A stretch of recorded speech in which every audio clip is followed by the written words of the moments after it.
Good evening. I, honest to God, do not remember what we were last doing in this video game. I think I was fighting, like, the high school's Elite Four or something like that. Who can say, really? Not me, that's for sure. I don't even know if I'm still in the Blueberry Academy when I last played this. I think I wasn't. I'm pretty sure I wasn't, actually. And hold on, I gotta do a pop-out real quick. Where's my video source? Video capture. Window, there we go. Boom. How's everyone doing tonight? I hope all's well. I think if memory serves, what I was trying to do last time I booted this game up, which was like a couple days ago, is I'm breeding a bunch of Palmy, because I learned about a really exciting metagame that you can play in uh, in this particular generation of Pokemon, and it hinges primarily around, where is he? This guy right here, Hitmonchan.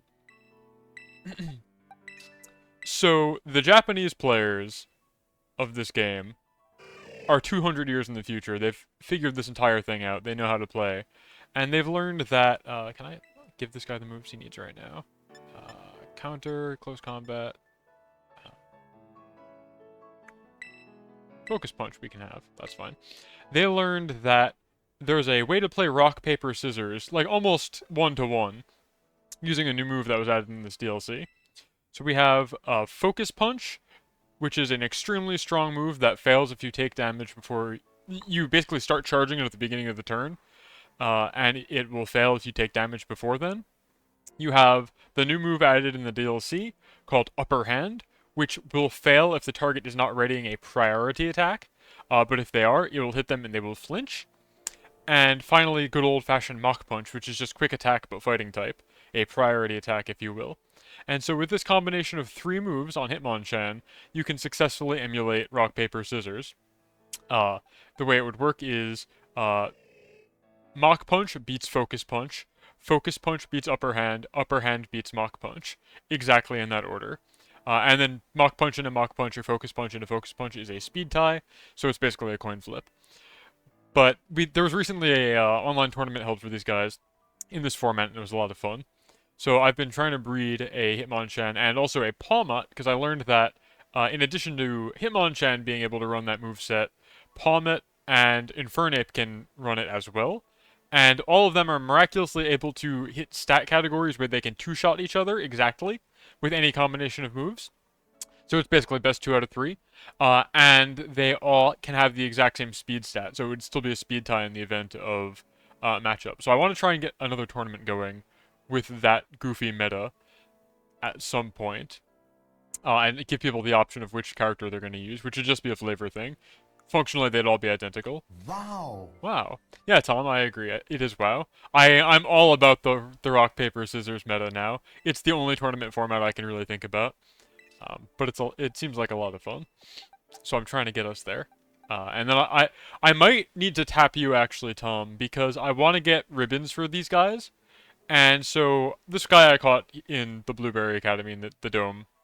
This was a Tyrogue that I just happened to find. But the other ones I need to breed, and one's an Infernape, and one's a uh, Palmet.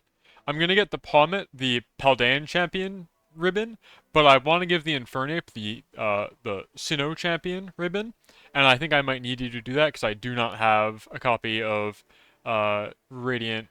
What is it? Brilliant Diamond, Shining Pearl, which is where you'd get those ribbons. Stolly, hello, thank you. It's a good sound routine.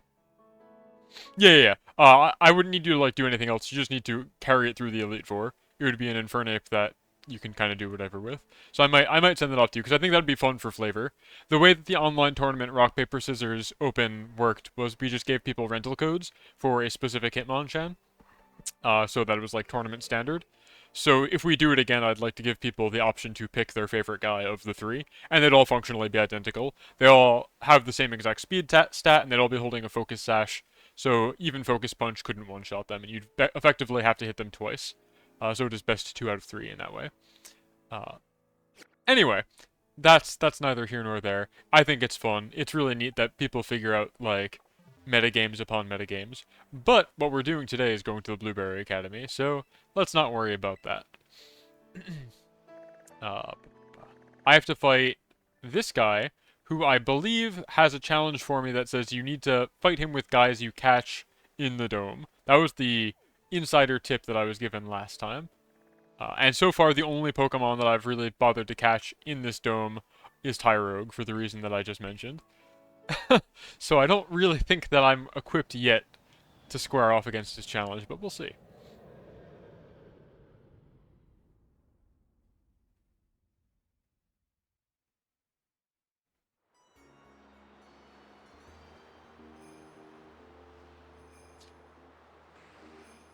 what was I gonna say? I feel like I'll be in and out a little because I gotta do chores, but yeah. Oh, yeah, no problem. I shouldn't need too much backseating. I wouldn't think, unless there's stuff that's really not obvious or can actually straight up be missed. For the most part, I think I know how to play Pokemon, but I mean, I appreciate it. I won't say no to it. Okay, so yeah, I do want to participate in this challenge. Alright. This is the challenge for Aris. He is the Elite Four of the Icicle Plaza, Glacier Plaza. Welcome. My name is Tom. Let me take them points. Yeah, I'd say I can foot the bill. I got, thanks to playing some co-op with the other Tom here, I have close to 12,000 blueberry points now. Yeah, you can have 50. It's fine. Skeleton is looking good today. Thank you. I think I always look good today. If you're referring to my festive garments, this is just what I have on from my previous Ribbon Master Challenge that I've been up to. This is usually on Tuesday nights, like right about now. I have been... Where is my capture for it? I've been doing a Ribbon Master quest for a Torkoal that I've got in my PC box. So I've been going through all of these ribbons, one by one, since Generation 6 until present day. Getting all of them, and then I pop them on me when I'm all set. I just have the Switch era left. I have to do the Battle Tower in Galar. I have to do the Galar Elite Four. I have to win in PvP up to Master Rank, which should be easy. And then I have to do the Paldean Elite Four challenge or whatever they've got here. And then I'll be done. I'll have every ribbon that I can possibly get on this Torkoal with the games that I have. And then I'll feel very spiritually completed. But today we're finishing the DLC, because I want to get this out of the way. What's he saying? Wait a minute. None of the 3 or 4 or 5. Well, 5 doesn't have ribbons.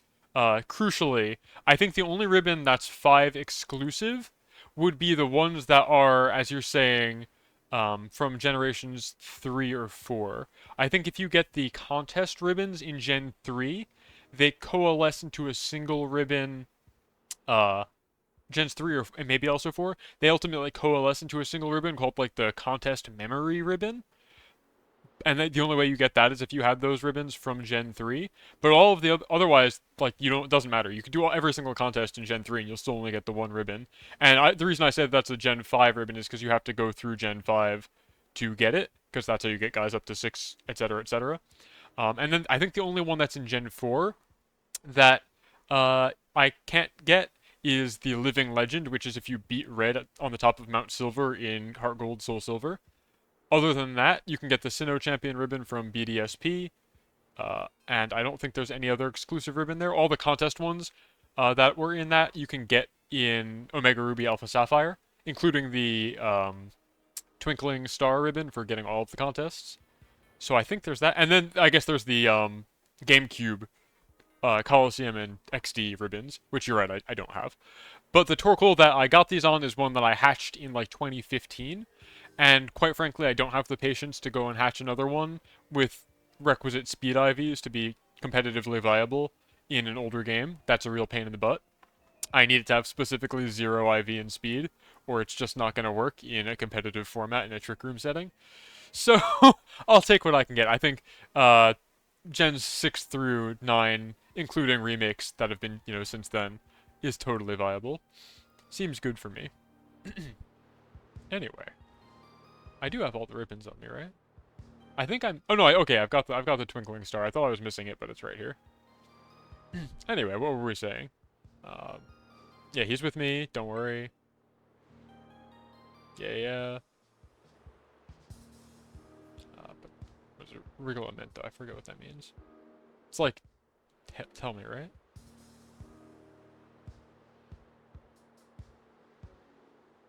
Oh, no, it would be rules. Regalo is a rule. Duh. Yeah, Living Legend's a fun one. I want to have a team full of shinies before I get it. And yeah, that makes a lot of sense. I just don't have the patience for it. Because originally my goal was to be able to bring it to, like, tournaments, this Torkoal. Because I do like the Trick Room archetype. Torkoal is one of my guys. And they're, like, pretty viable. So I wanted to have, like, a reasonable time frame where I can get this all done. I started hunting these back in July. And because I only stream Pokemon once a week on Tuesdays for a couple hours, it has taken quite a while. My goal is pretty much just to get to the PvP ribbon, If I, oh, hold on, I can tab over to that one. Get over to this guy before we get to the restricted format in PvP, i.e. like when you can start bringing Groudon and Kyogre, because I don't think I'll be able to play with Torkoal anymore once that happens. So anytime before the end of the year, I'll be happy, and I think I can probably easily clean house and get to Master Rank with Torkoal. But after that, it'll be a lot harder. What are we doing here?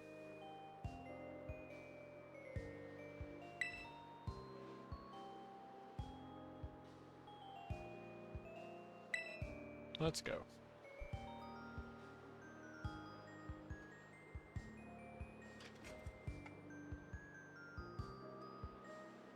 Yeah, I do think the earliest formats in a generation are usually the best. That is my toxic Pokemon professor opinion, is I think the competitive actually gets less fun. Or maybe it's kind of like a curve, where it like it starts midway, and then gets good, and then gets really bad. I feel like once Kyogre is allowed to be in the field, it's just like, okay, cool. Let me just hit you with my gigantic stat stick, and we don't get to have the fun niche strategies. I miss Garganical. I miss that guy. I was so excited at the start of this generation that they came up with a mono rock Pokemon who actually did something interesting and wasn't just slow and has good defense, but is weak to every move under the sun. It's like, no, he is big stall. He can do cool things. His ability is genuinely interesting and has a cool niche. It gives him an extra resistance without changing his typing. He can't be put to sleep. He can't be poisoned. He's big stall. And it's just like, nah, power creep. Doesn't matter. Urshifu's here. Yeah. One of my earliest teams was a Garg team where I could actually, because he's so slow, I was pairing him with Screamtail, and my finishing, like, 2v2, if I could get it to a 2v2, I would have Screamtail use Perish Song, and because Garg is so slow, it would always faint last, almost across the board. Nobody was running stuff slower than it at the time. So even if we were in a 2v2 situation and we were all slated to faint at the end of 3 turns, I would still win because I would faint last, which was a lot of fun. Because Garg has the tools he needs to just like hold out. He can recover and protect and such. Hey, future champion. Pachamon, Salto, Arena, die. Let's go to the arena, and he says stay nearby. Yeah, I don't know. It's just like after generation of wow, it's a rock type. Did you know? Weak to fighting, has high defense, but it doesn't matter because he's weak to fighting. Or you just like toss some water on him and he dies. Cool. But then they invented Garganical and he can do stuff. I agree. I totally agree. So I'm trying to have fun while I can. I gotta get that master rank ribbon on Torkoal before then, but we still have a bunch of time. So I think we'll be okay. Voila. Rafati Liuki con la Mestra. Feast your eyes on the majestic arena of the Plaza of Glaciers. Exciting.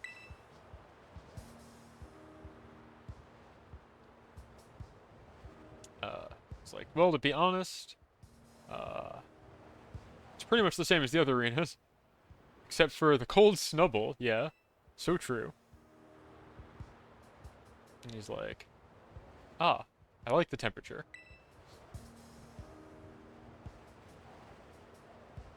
He's like, you didn't expect this from a lover of... Yeah, he's hanging out in the ice type zone. He's the dragon boy. But, anyway. Brother. Yeah, you're here to prove... Or the trial, I guess? La prova? Trial of the super...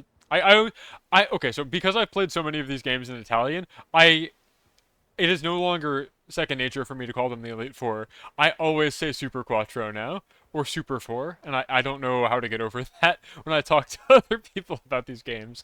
When I'm at, like, locals and I'm playing, I have to ask people what music they want, and my personal favorite is the one versus Gita, and I don't know what her title is in English, because in Italian it's, Super Campionessa, and I don't know how to convey that to other people. I want to say super champion, but I don't think they call her that. I think she's just the champion, right? But her song is Super Campionessa here, which is a good title. You're not here to hear me babble. Super Quattro, the Super 4. My test is special. call them the Battles of Bioterrarium. Or Bioterrarium. Okay. Passing the test is easy. Find 3 League Club members, and you're done. Ah! Thank you. Hey, Bronze Tortoise, how's it going? I'm wrapping up the trials here. To participate, you'll have to follow special rules. Rule number 1.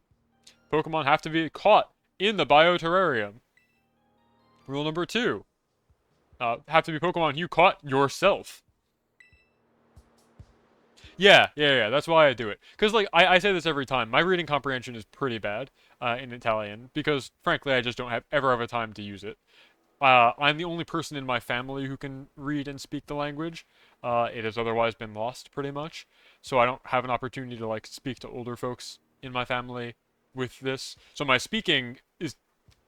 I cannot speak the language effectively. I can read it alright, because I have more time to process. But even then, like, everything that you get out of Italy is, like, typically printed in English as well.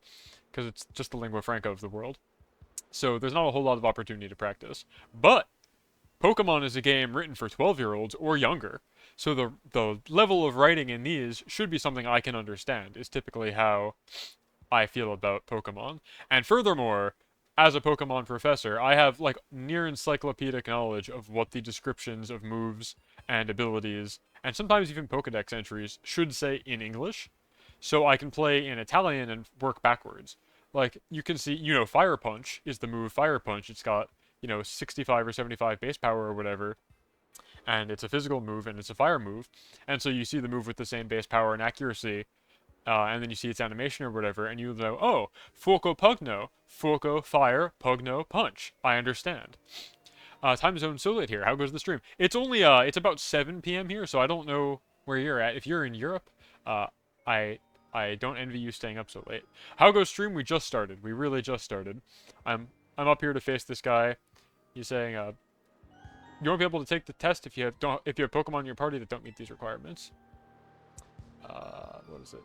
Seems like a lot of hassle. But it would be boring if I won right away. Or if you won right away, rather. Using your usual team.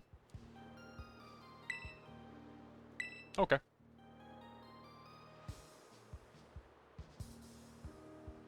No, I don't. Oh wait, do I have to, like, say yes, I'm doing the challenge? I didn't catch that. If I say yes, he's gonna be like, no, you have a Breloom.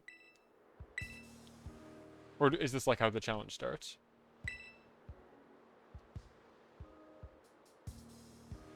Okay. So I have to go find these guys.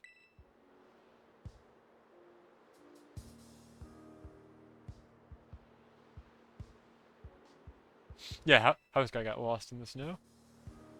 No problem. Do you prefer to start fighting immediately? No. I'm not ready.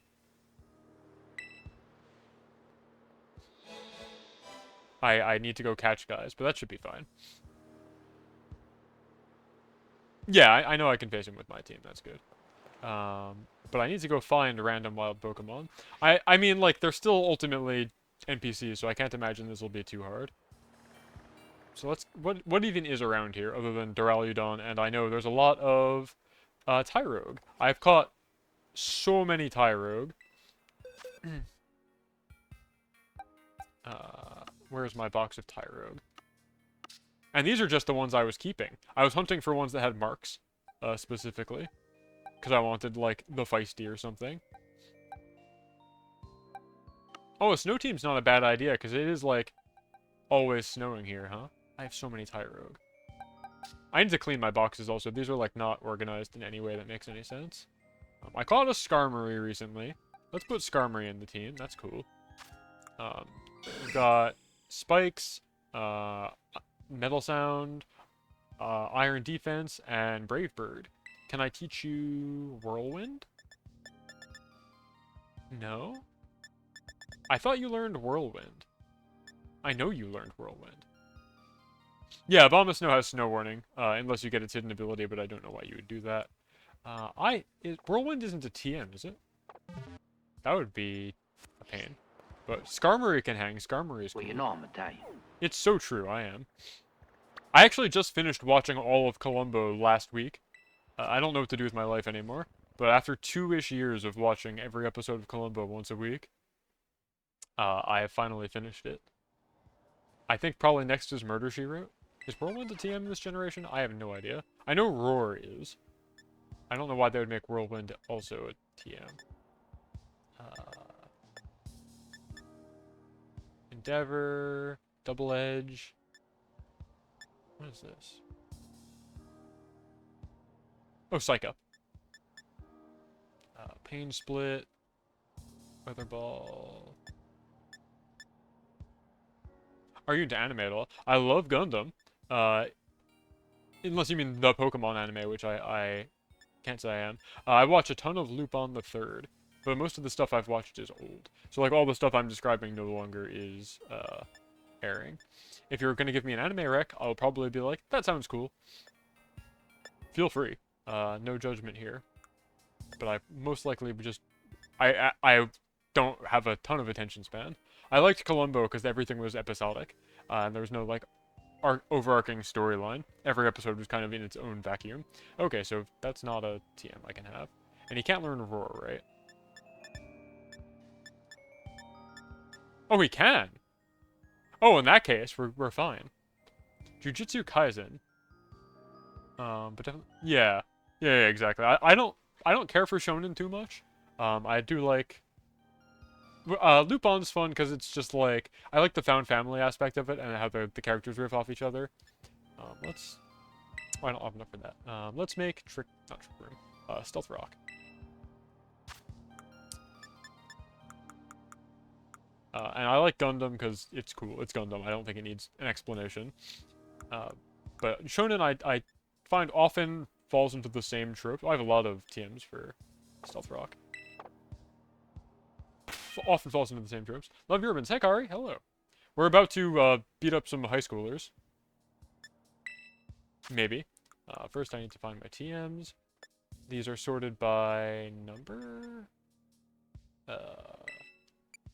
Name, please. So Roar is Boto. Yeah, Skarmory's gonna learn how to roar. We can get rid of this one. Thank you. Oh, which Lupin movies have you seen? Hello, hi. Stala, which Lupin movies have you seen? Because there's like a lot of them, and I could talk for length about those. Oh, just checking in. I appreciate it. Thank you. I've been streaming a lot this week. This is over the past 5 days. This is my 4th day streaming non-consecutively. I did Friday, Saturday, Sunday, took Monday off, and now I'm back at it. A terrible memory for names. That's fine. Can you describe literally anything about them? I can tell you which one they are. Like, give me the broadest strokes you can. We're gonna take their Game Boys and restart their Pokemon Red and or Blue saves. Not quite that mean. But I will take their money. Stealth Rock.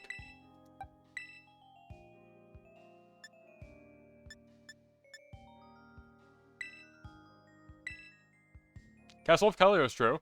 Okay, those are both really good, Eidolon. Castle of Cagliostro is my favorite movie, I think, just like, without qualification. And the recent CG one, Lupin the First, is also quite good. It's kind of basic, but I understand their desire to not try and rock the boat, storyline or, like, innovation-wise, when they're trying a brand new medium of, like, jaw-droppingly good 3D. It's very pretty. I think they did a phenomenal job with it, and I would definitely say, like, if you want to learn about Lupin, it's a perfectly serviceable movie to start with. Yeah, Castle of Cagliostro is definitely one you should watch. It's the best one.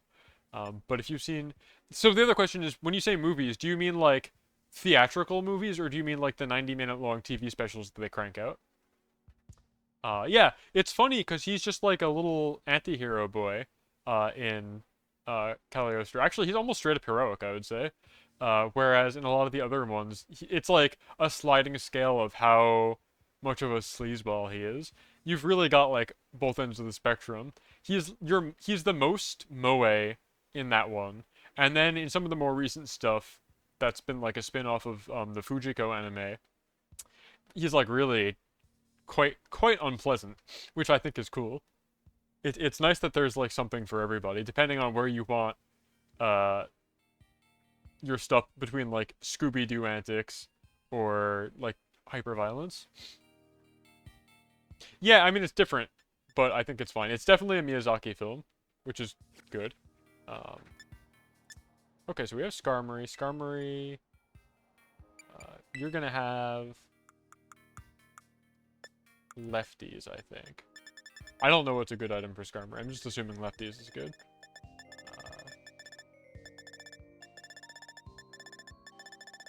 Are these... Oh, these are by name. Which means I want to go to the top.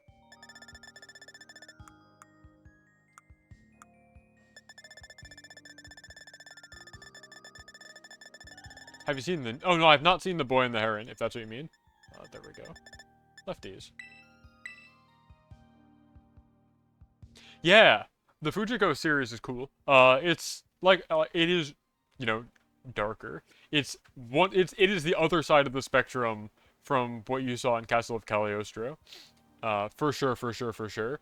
It is, sexual and violent, and sometimes both of those things at the same time. Whereas Cagliostro, he's, like, very soft and good. And, like, when the princess hugs him, he, like, does a double hover hand because he doesn't even want to touch her. Because that would be, like, untowards. So it's very different. Goemon gets really sliced up in his spin-off movie, which is cool.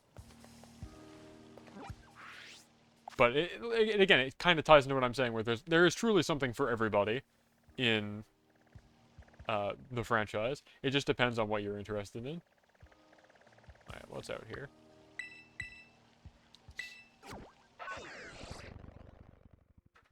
Yeah, definitely, it's not that I don't want to see Boy and the Heron, it's just like, when am I going to see it? I don't think it was in theaters around here, so I'd have to wait for, like, a home release. Other recommendations. So, again, there's, like, a slight discrepancy between what's a movie and what's a TV special. They've made, like, 20 some odd, like, 25 TV specials, which are movie-ish length. They're 90 minutes. They're not amazingly great shakes, but there are some good ones. Outside of Castle of Cagliostro, the ones that have been in the theaters are the CG one that you said. There's a one called The Legend of the Gold of Babylon, where he's in his third series outfit, and it's kind of goofy. I don't really like that one that much. There's Mystery of Mamo, which people swear by. It's kind of like your bog standard, this is Lupin the Third. He's kind of a sleazeball. It's funny. It's got some good bits. Weird kind of nonsense happens midway through, as is par for the course. Let's get a muck. Why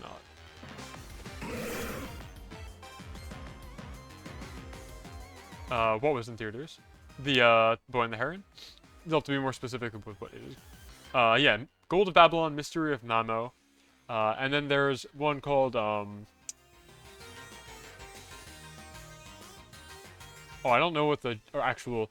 I know the most recent localized title is... I'll type it for you. Like that. The most recent... Or, no, sorry, not most recent. The most recent localized title for this film is called, To Hell with Nostradamus, which is really fun. Where there's, like, a Y2K cult, and there's a prophecy from Nostradamus that everybody's, like, gawking over, and there's gratuitous 90s VR, which is cool. So I like that one as well. As far as the TV specials go, there's one called Blood Seal of the Eternal Mermaid, which recently got a dub that I quite like. It has a really pretty art style too, which is nice. It looks probably the best that like a 2D Lupin has looked in quite a while.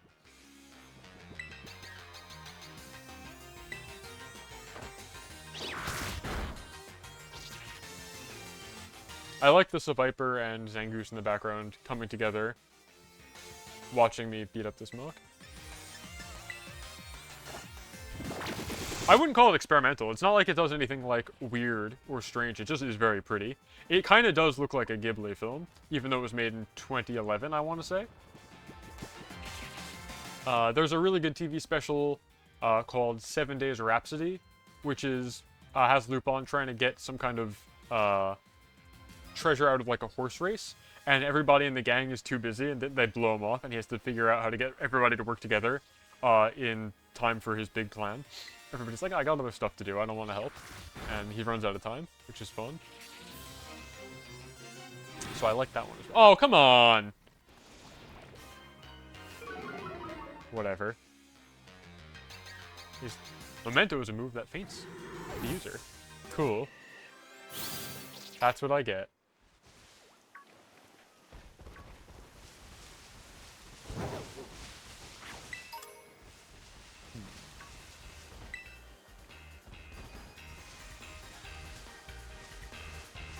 I do like that this challenge at least requires me to think about what is out here, though, because I have genuinely no idea what's actually in the bioterrarium. I have not tried very much at all.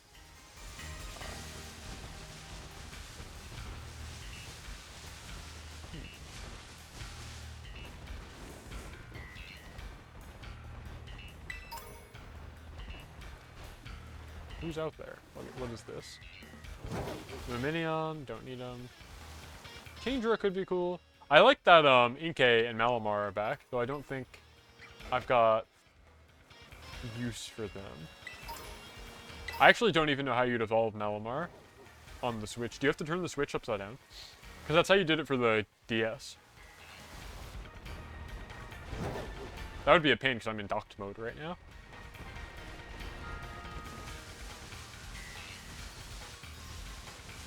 I did kind of want that muck. I was gonna run like minimize and just choose the guy out.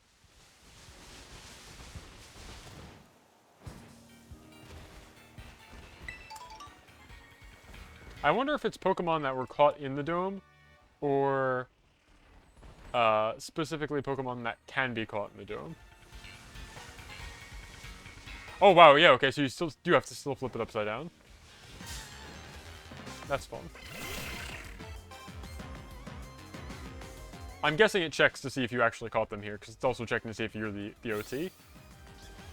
I wanted that muck, man. Is there like a Grimer anywhere around here? Ow.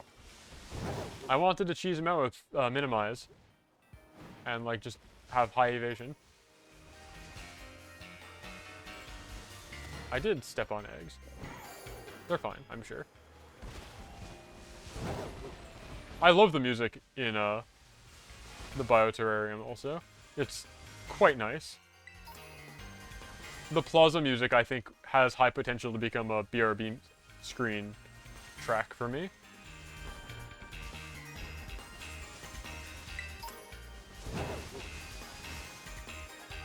Oh wow, okay, even hatching them. So just being born in the dome isn't good enough. You have to actually be wild caught. He's like, please be a poacher, I'm begging you. No domesticated Pokemon here. You have to poach them from the wild.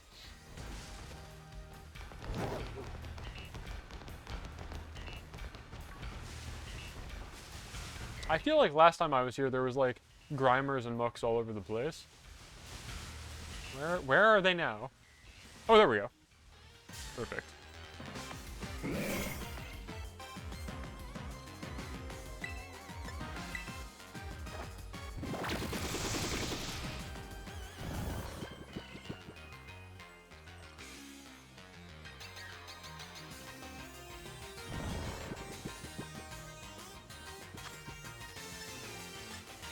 I just huck an Ultra Ball at it. Are we good? Yes, we are.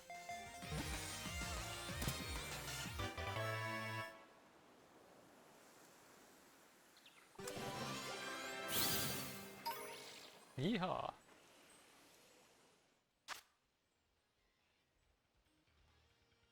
No.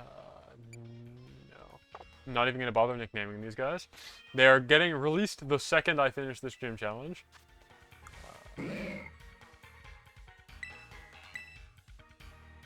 Minimize, yes.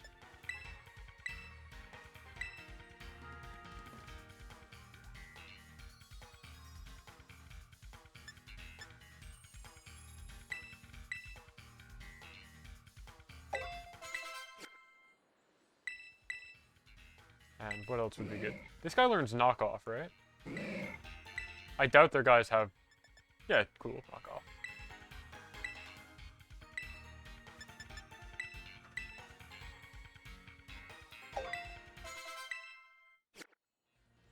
Okay. I think with that, I could actually probably effectively just beat... I'm actually going to try with just these two. I don't think I need a team in the back. I'm that confident. If I give this guy... Now, I'm sure I'm going to eat my words, and I will save right before I fight this guy, because I don't want to have to do too much again. I'm assuming I can also just give him... sorry. Give leftovers, and then sort by favorite.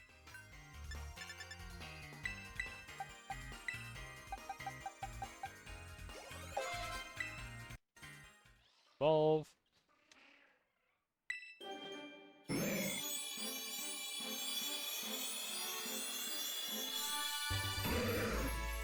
I feel like with these two I can choose it out. I can spam evasion on Muck. Nice. Didn't realize I didn't have one of these. And then Skarmory can continue to phase people with Roar and such.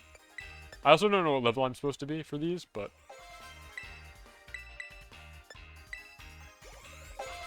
That's probably good.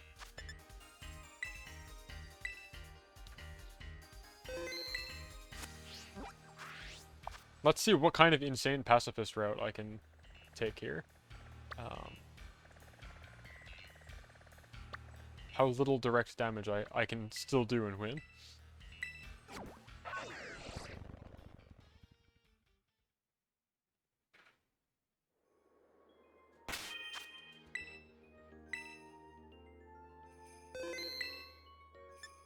Oh, I should probably heal him also. I don't want my Muck to be asleep in battle.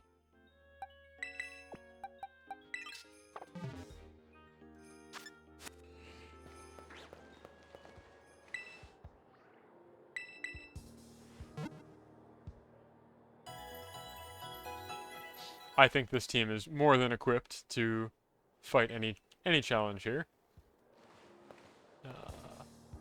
Are they, like, waiting for me up there? They are, okay. I don't have to go hunt them down or anything. Okay, time to immediately eat my words. Let's get clapped.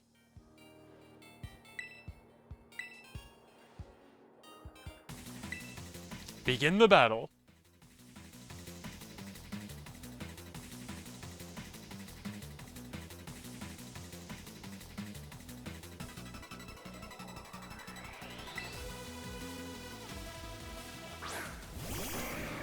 Okay. Oh, she only has 2 Pokemon? Never mind, we're in trouble. I can't even force them to switch out! No, I thought I was gonna have to fight 4! Okay. That's so funny.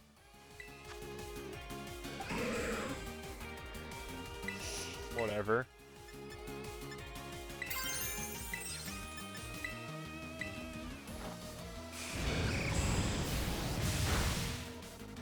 Cool.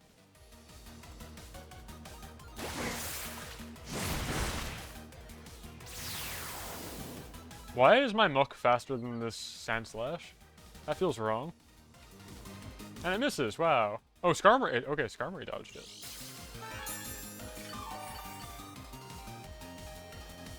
I had Skarmory all set up to set up entry hazards and to use Roar to phase people in and out of the battle. And lo and behold...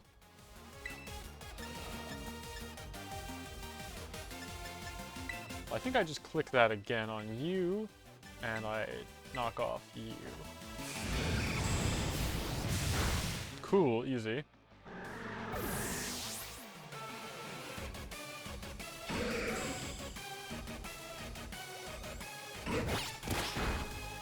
I bet it wasn't even holding an item. Okay.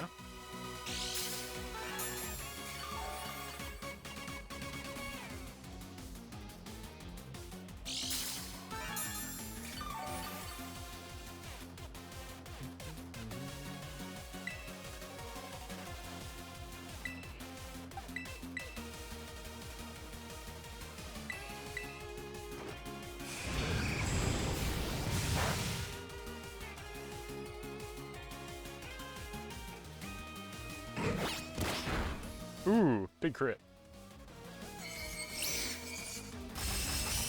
How did these keep hitting?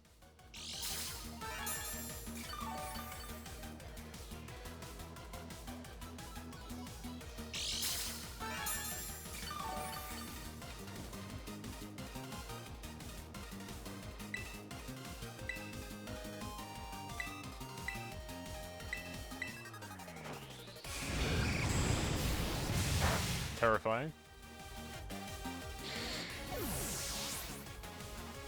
Did they all only have 2 Pokemon? If so, I might need to get a different guy than Skarmory, as fun as clicking Brave Bird is.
Let's battle.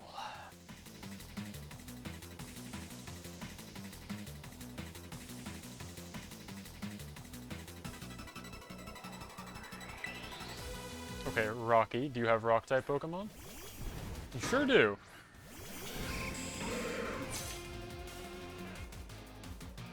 Mold Breaker, yeah. It's not very effective on both of y'all.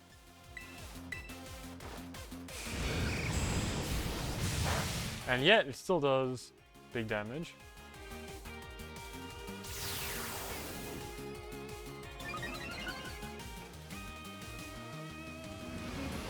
Okay. Rock Slide, double miss, yeah. Oh, okay. Oh, like no damage dealt to Skarmory. That's cool.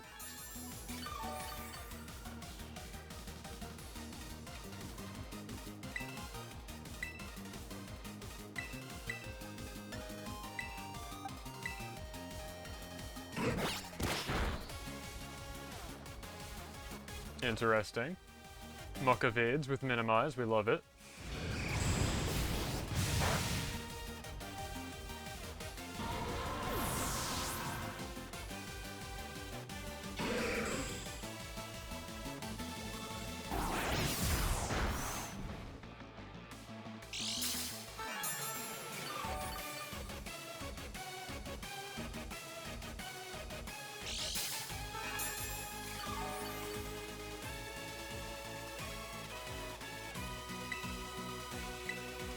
Double not very effective. Let's go. Muck is the fastest thing on the field. Very cool. Oh, we're doing no damage. We're doing negative damage. He's also doing no damage. And I have leftovers and he doesn't have a hold item. I think we're fine. It's just going to take 15 turns.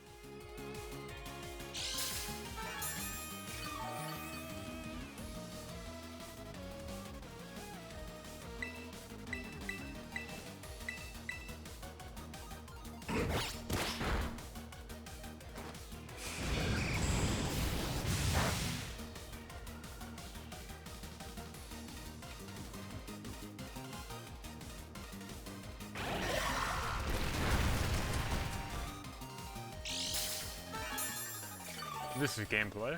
This is riveting stuff.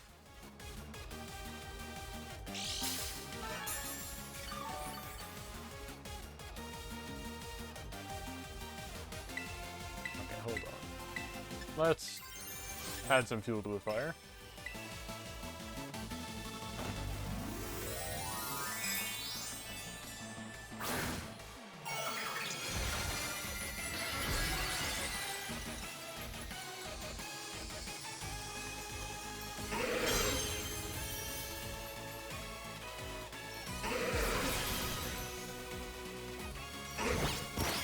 Nice, okay, cool. Thank you.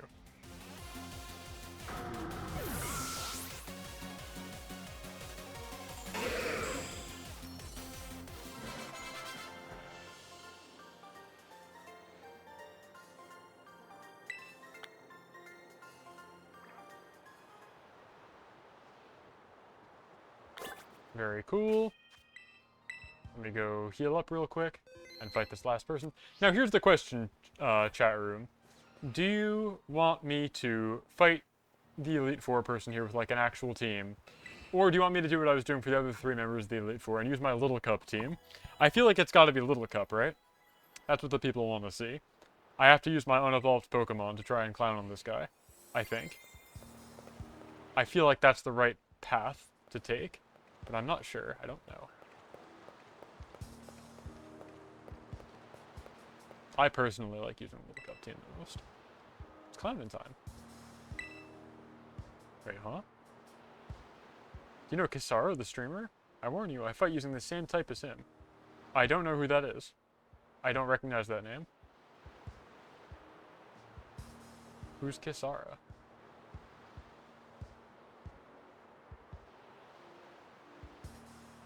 Oh, is that, oh, that's what Yono's name is. In this game, I think, right? Wouldn't Ilsuo be his? But this is Yono, so it's going to be electric. Works for me. No complaints here. Zip zap. Okay, yeah.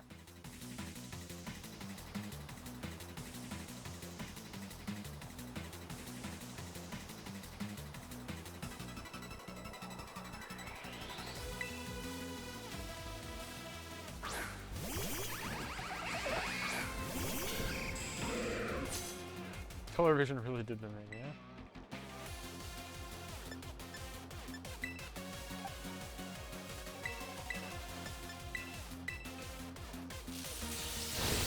Ooh.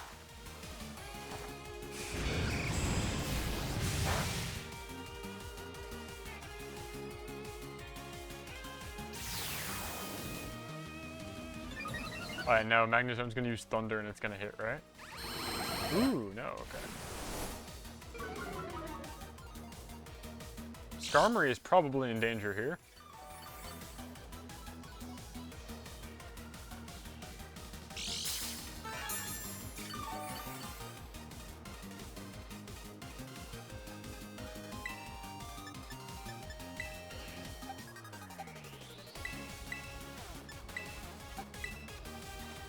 Yeah, this probably clears.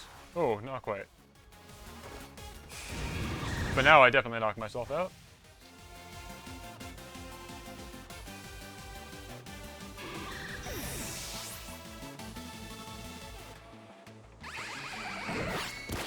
But now it's a 1v1, which is good.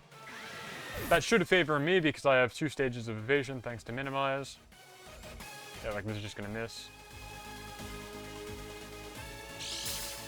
And I've got leftovers, so...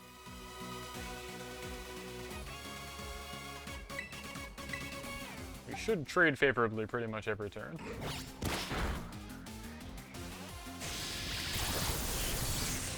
Ooh. Big hit.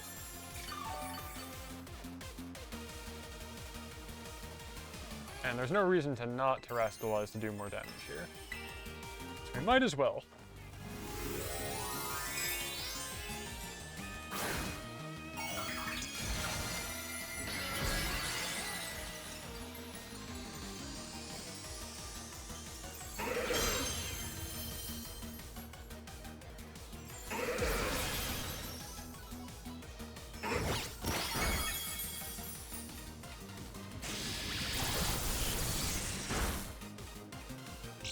Not easy there, bud. I need you to miss like 1 more attack, please. I don't think this quite clears. I think this is gonna leave him with like a sliver of red. No, okay, cool. Easy.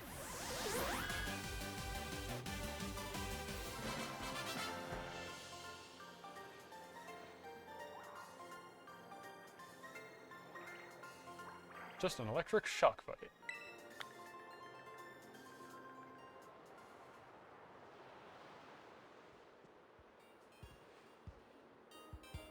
So let's see how it's going. 1, 2, 3. Ah! Congratulations, you managed to beat all 3 trainers. We can count. And that means you have passed the test of the Elite Four, the Super Quattro. Nice. Now it's time to clown on this guy for real.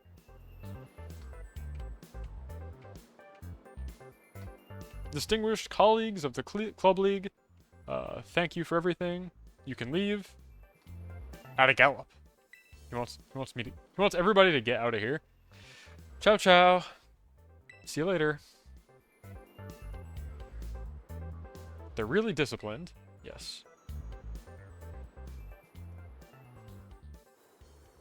I'm not ready to fight you, though.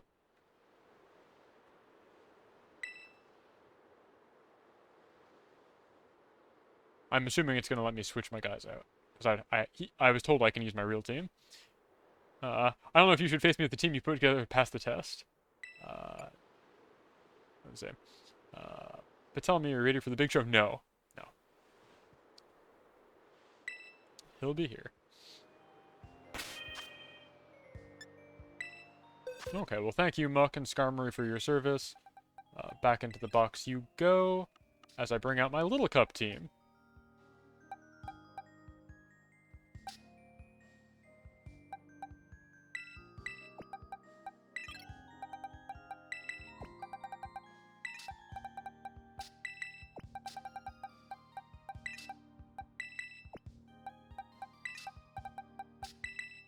So I actually took this to a Little Cup tournament not too long ago, and I came in second, which is the same as I did last Little Cup tournament. So I felt pretty good about that. But I ended up getting clowned on by Ghastly, of all things, in the grand finals. And I was really surprised by that, because I had overlooked Ghastly as just being too frail. But they're really quick, actually. They have a lot of speed for the Little Cup format. And they just hit so crazy hard.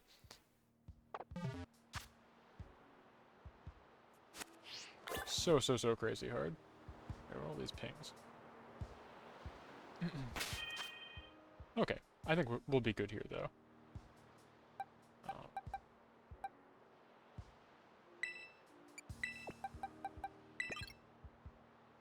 Actually...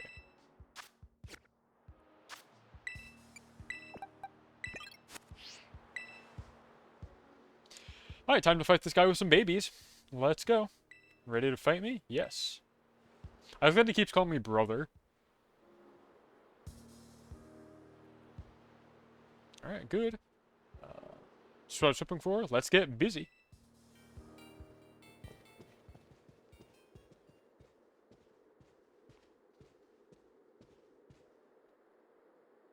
I'd say it's more than good to be here. Tom, ...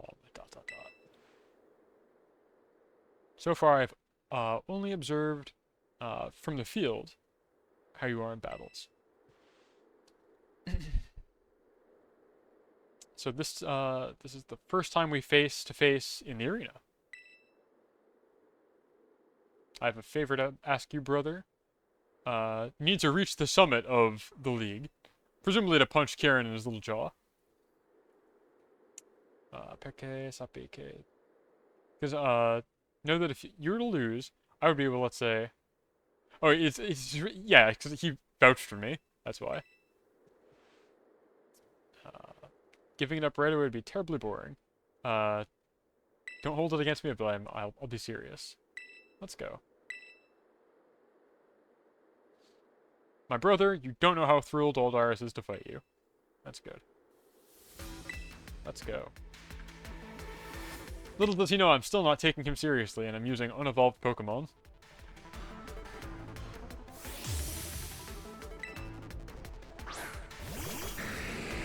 Dragons, wow.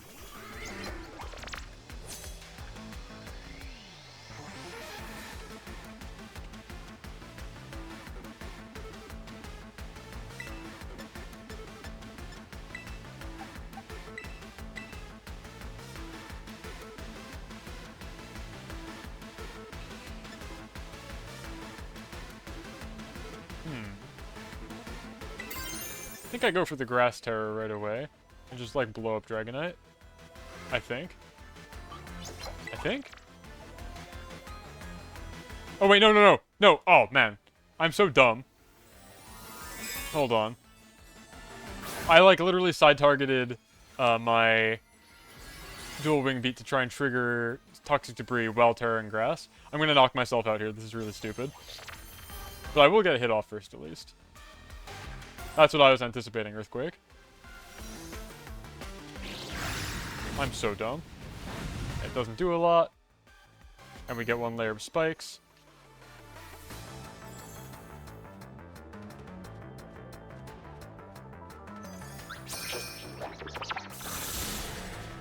Does decent.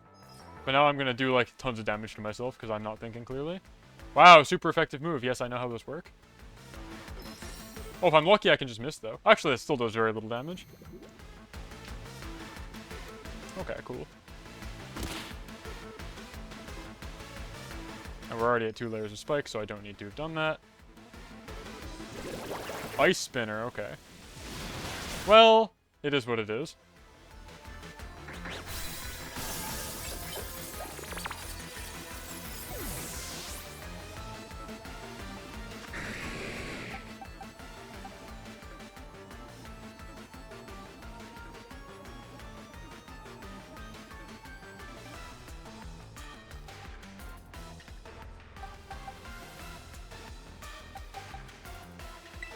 I think we come out with you. You're immune to Earthquake also, which is nice. So now we can Tailwind with Murkrow. Go for the Draining Kiss onto you.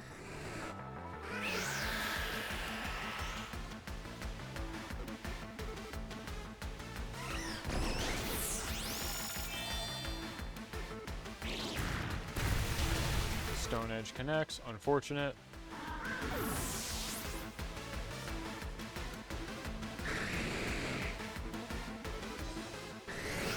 Oh, it also has Tailwind. Interesting.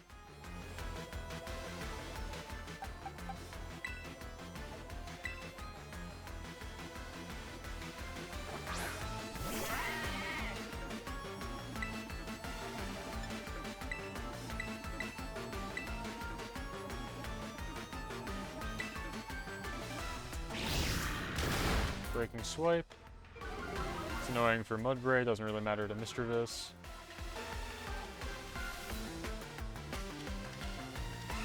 You heal that back up off of Dragonite. And now we have single target Rock Slide, which is quite nice.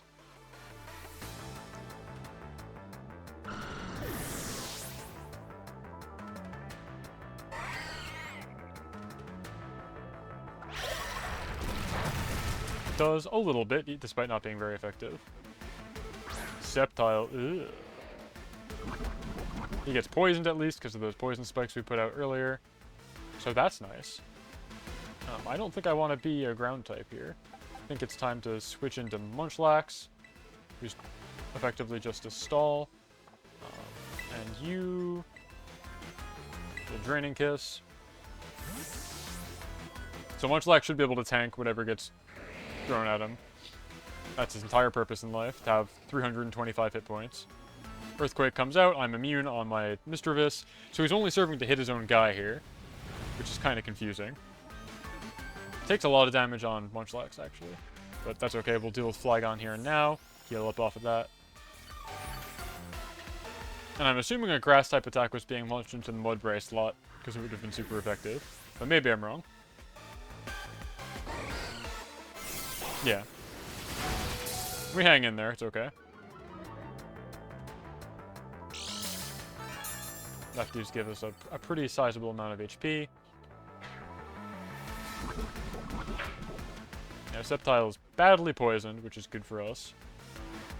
Kingdra comes out. Also going to be badly poisoned.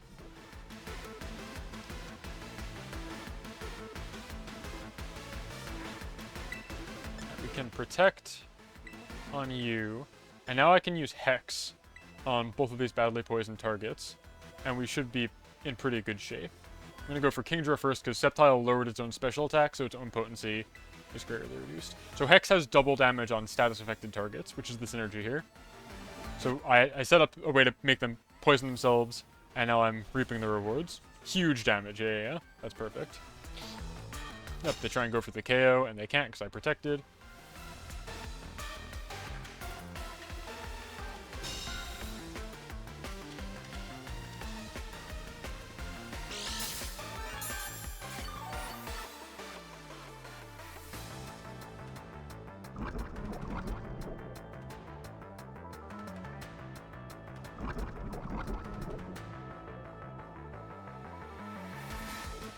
My tailwind runs out, but so does theirs. So we're back. We're still the same speeds that we were before. I think I actually try and go for the double protect here. There's no real reason not to. And now I will...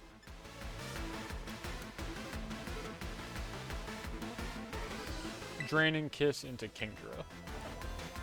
Yeah, okay, it fails. That's fine. They're going to get a knockout on him. That's okay.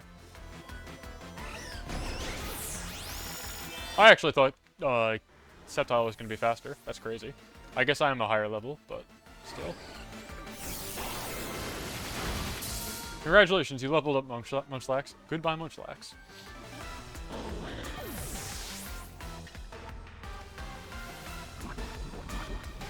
Alright, who's coming in to get poisoned next?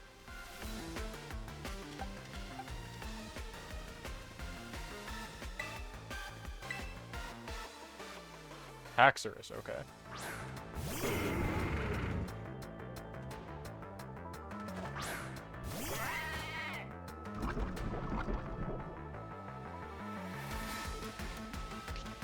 He seems so little. Or maybe Mudbray is just really big.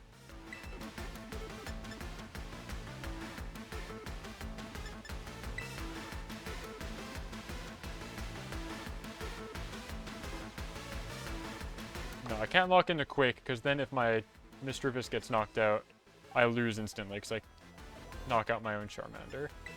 So I think I go for Close Combat into you, and Hex into Sceptile.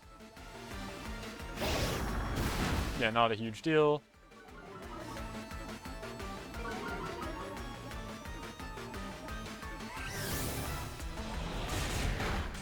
Boom, not bad.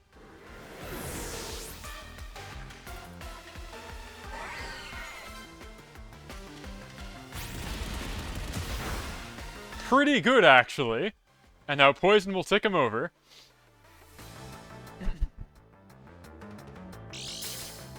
Oh, he's a Focus Sash. Okay. That would have been a one-shot had he not had Focus Sash.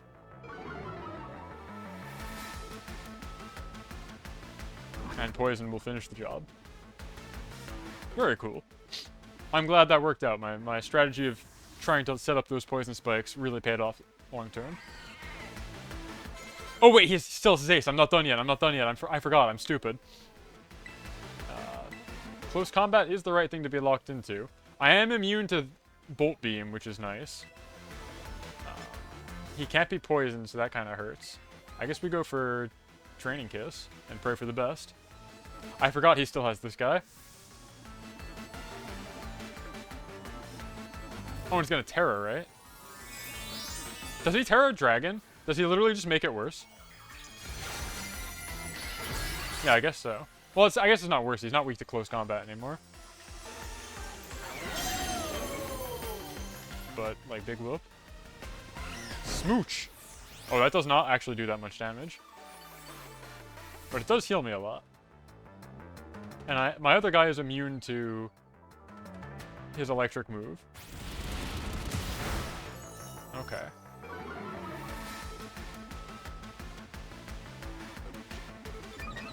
That's troubling. Dragon Pulse. Okay, you can't hit... Oh, you can't hit Misdreavus. Misdreavus isn't a fairy type. I keep forgetting it's not Flutter Me. That's okay. We're still fine, I think. Because I also have Dragon Pulse. I'm probably slower on this guy, though, but we should be able to keep using Absorbing Kiss. Just do a ton of damage, yeah. There you go.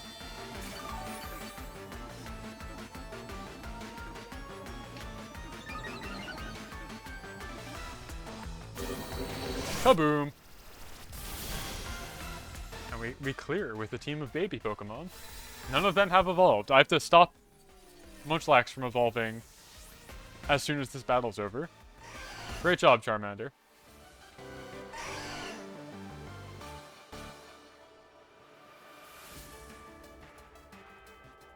Just what I was hoping for.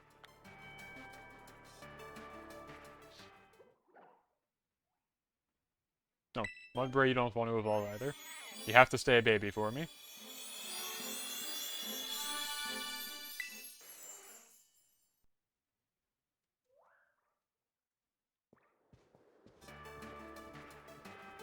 Oh, can Munchlax not evolve because it fainted? That's funny.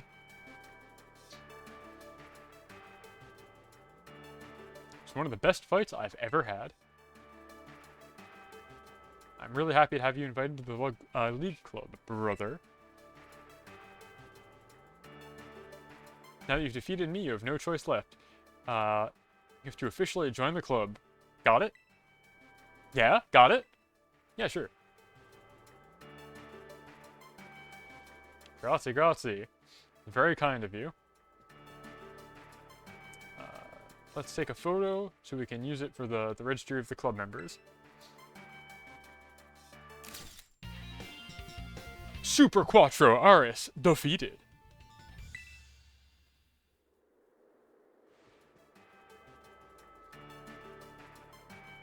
What a not very serious photo that came out.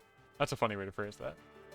I couldn't even hear Rupi saying, "We're not there at all."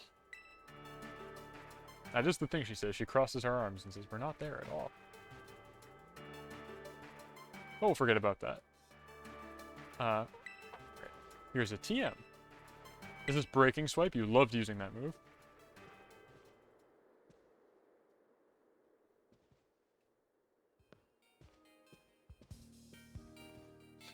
Sorry, brother. It took forever, I know.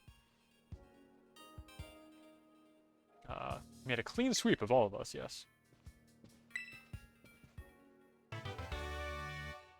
Oh, Dragon Cheer. That's right. Cheer of the Dragon. That's a new one. The Pokemon lets out a roar. Increases the probability of critical hits. It's particularly effective on allies that are Dragon type. Very good.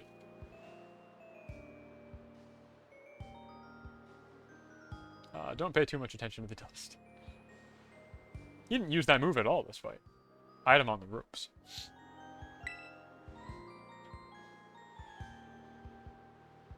Aim for the very top, sure. To go to the... I have the right to challenge the reigning champion, Reben, aka Kieran. And here he is, speak of the devil himself. And it's about time. Took you long enough time to beat the Elite Four, Tom. I expected more from you. Brother, I was using baby Pokemon. They aren't evolved. What do you want from me? You worry a lot about Tom, don't you? I thought you hated me, but are we actually friends? I see you're going out of your way to support him. You have to treat new students well. After all, we are brothers, aren't we?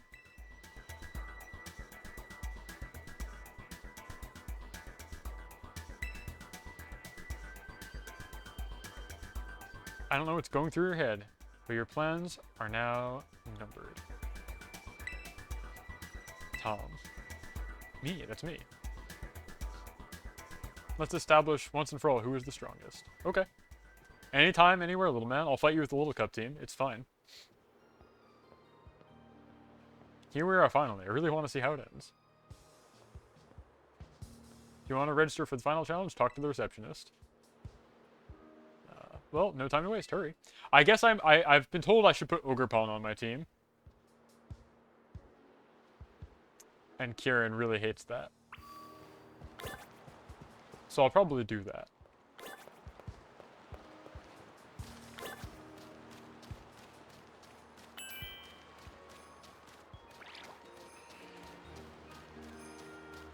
Yeah, he hates it. I know he hates it. He gets mad about it. So I'll do that. I think Munchlax probably gets swapped out here. They pretty much exist to be a thing that I can switch into so that something else doesn't take a hit. They're like a pivot. They don't really do anything on their own, so that's fine. There you go, Ogerpon.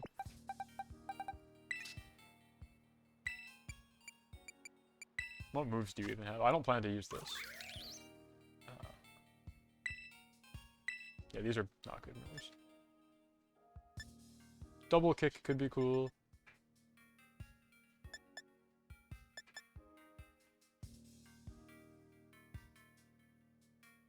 Wood hammer we don't need.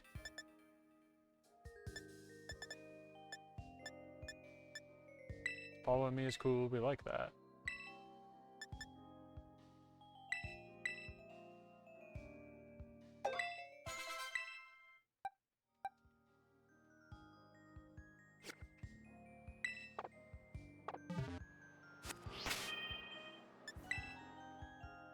Yeah, I'm at Kieran. I beat Aris with my baby team.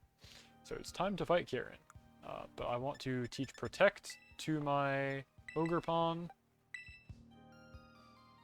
Instead of Grassy Terrain, a completely useless move.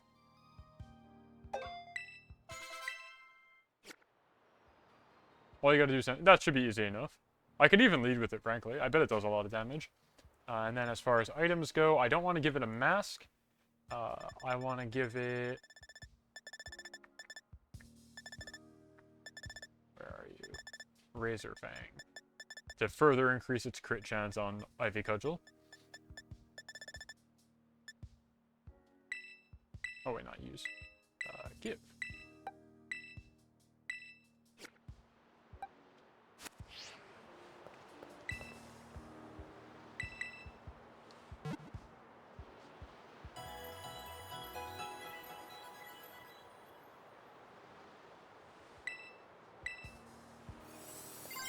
Cool. Where am I supposed to go now? Do I have to go to the club room? Yes. Oh, the receptionist at the very front. Okay. I want to fly here, dude.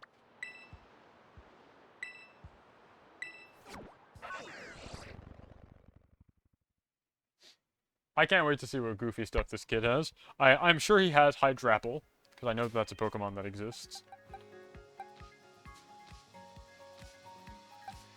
Other than that, I don't really know. Let's save. My team did so well. I'm so proud of them. All my little babies.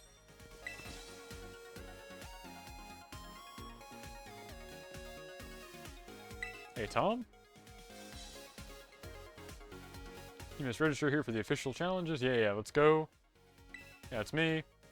Fight the champion.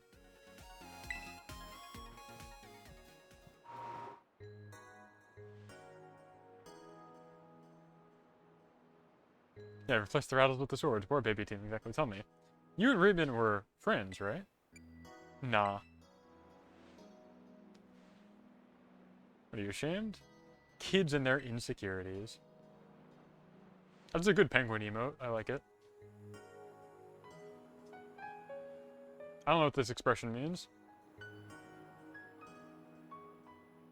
But he does say it makes me sick to my stomach, which is funny.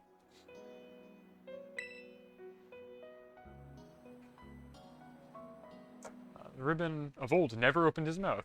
He didn't have the slightest confidence in himself. Yeah, those are good emotes.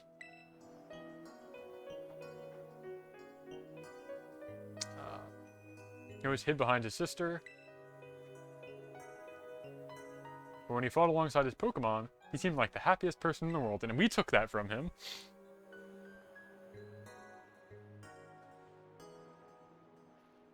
At a certain point, however, he changed. Now, he always has something to say about everything. He puts himself and those around him under pressure. Someone needs to wake him up. And we're just the guy to do it. I couldn't do it because I'm too taking it easy, so it's up to me. Your turn. I'm sorry. It's all ready. Let's go! This better have a really good piece of music also. It's time! The Elite Four will be rooting for you.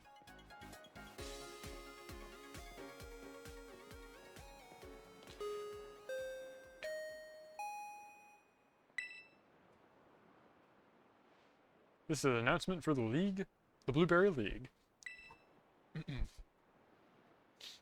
The challenge against the champion is about to begin at the arena near the entrance. Students who want to watch, get over here.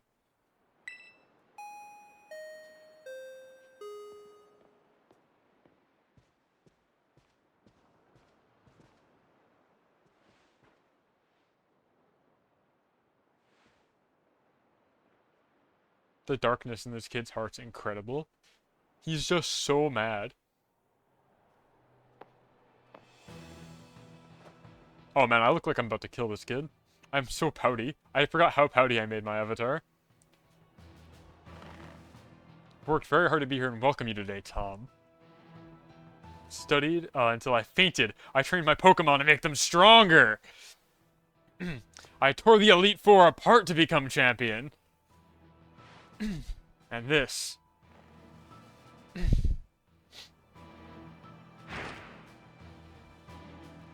Let's go. For this precise moment, he's ready.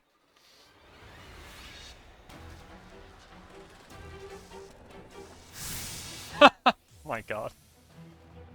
Versus Ruben, champion of the league.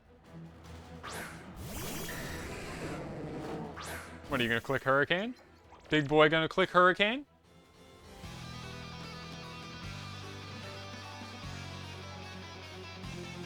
You gonna make it rain? Click Hurricane?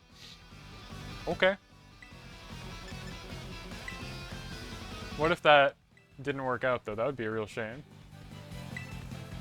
What if I click Sunny Day?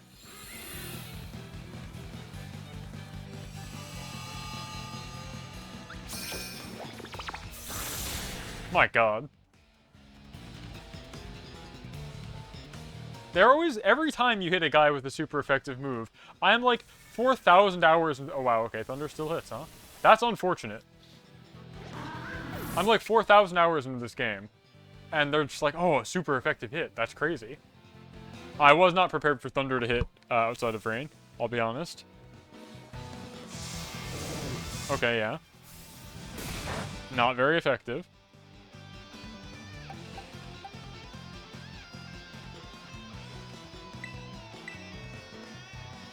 Alright, Ogrepon, do your thing. What's he got to say? Mind break. How dare you send Mr. Ogre onto the field? Why? Why? Okay, is that all he has to say? That's cool.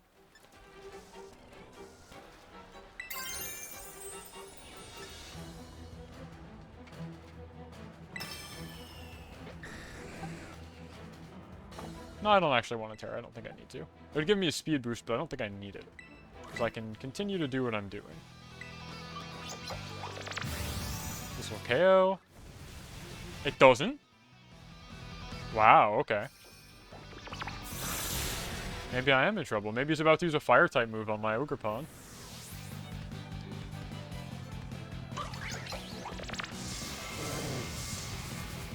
That's cool. I can't believe that didn't KO.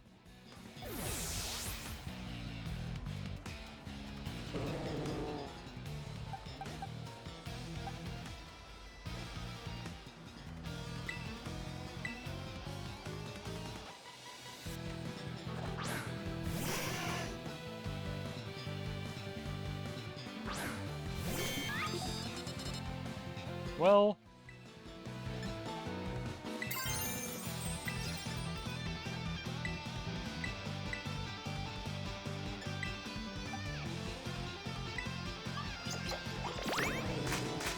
time to see who's faster, I guess. Oh, wow, okay. Unfortunate. I didn't think Porygon Z was that fast.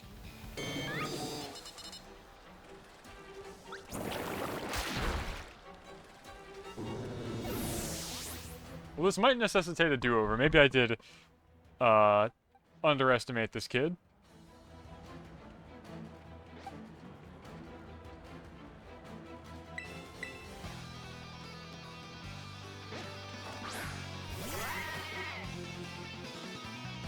Oh my god, he's got Incineroar. He really is meta. I've got Inner Focus though, so I don't care that much.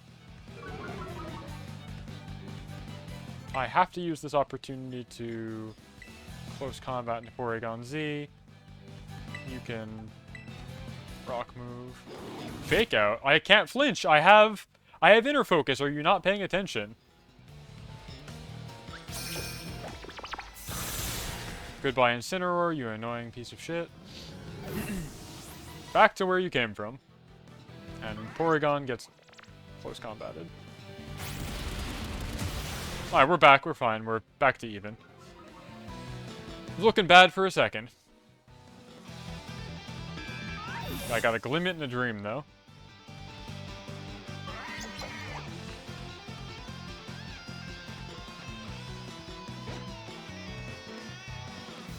I've thrown everything at you. Hydrapple. Wow. And Grimmsnarl. Okay.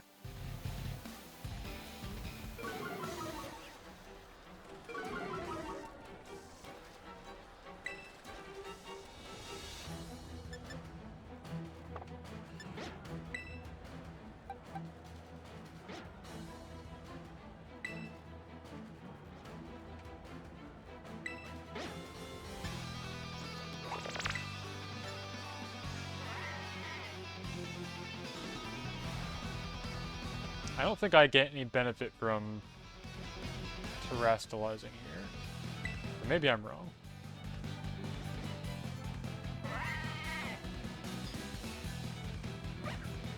I also feel like I shouldn't be very afraid of Grimmsnarl. But maybe I'll come to regret that.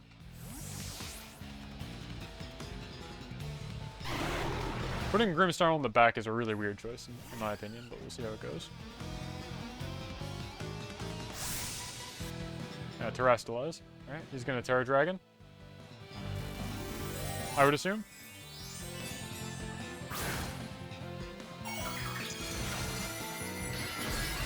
Biting? Huh. Why?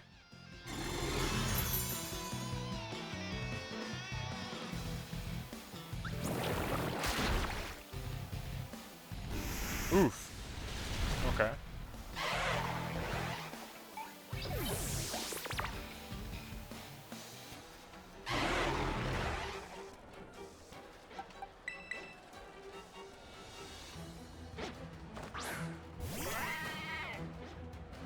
Well, I can do this now. Terra Electric to absolve myself of any weaknesses in this world and start going for the big smooches, which I think is the right play. Meanwhile, I can click Earthquake with impunity and not worry about hurting myself because I have Levitate. Cool, nice. We're either about to win or lose against Kieran. It's down to the last two. I'm Terra Electricing on my Levitate user here, and I'm about to click Draining Kiss into a Pokemon he just Terra Fighting. These screens are kind of a nuisance, but I think I'll be okay. Oh wow, that does like no damage. I'm in trouble, actually.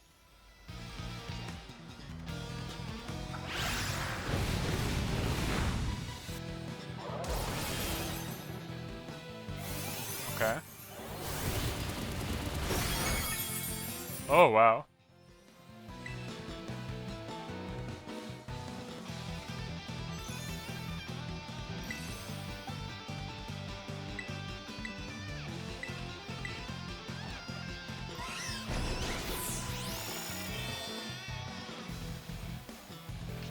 Alright, win or lose. Let's see. There we go, nice.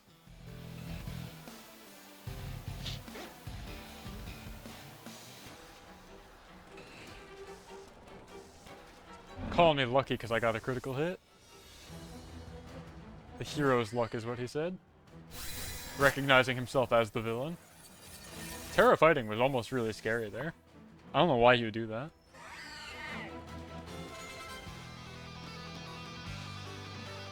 It's over, bud. You lose. And it wasn't even hard. I brought a Pokemon specifically to taunt you. No, Mudbray, you can't evolve, buddy. You are staying a baby forever.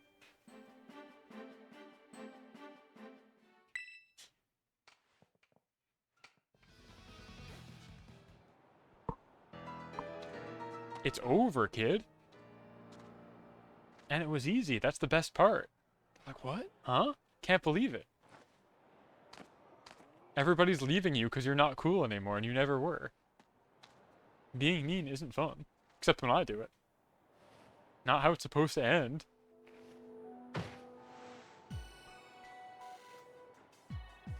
Everyone's like, yeah! This little kid's so upset. Oh, he was actually like, that was a good fight.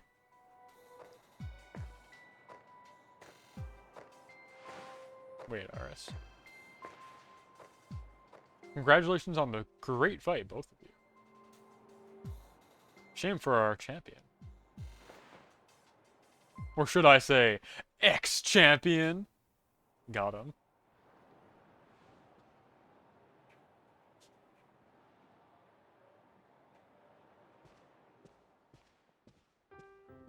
Great job, brother. You made a child cry. I'm so proud of you.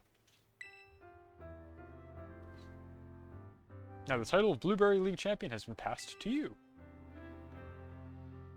I have a prize for the winner from the whole school. All yours. I get a Master Ball. Wow. Place the Master Ball in my pocket.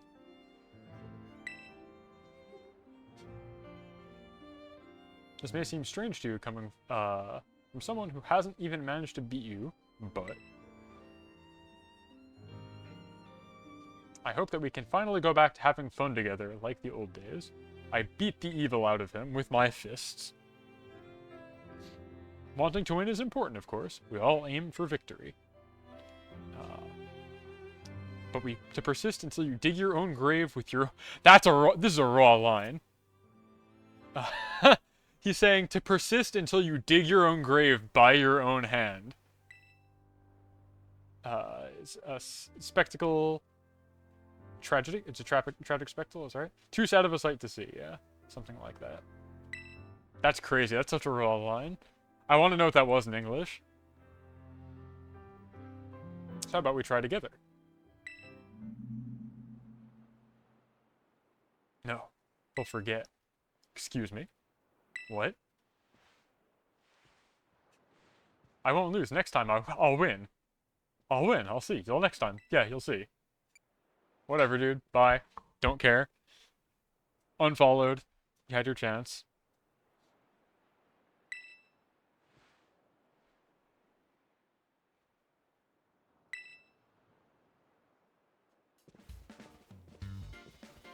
Sorry for the interruption.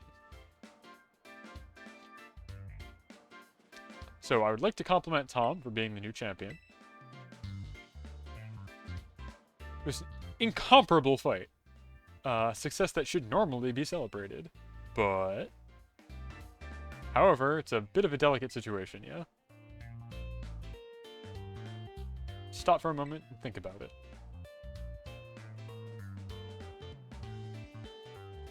It's like, are you oblivious?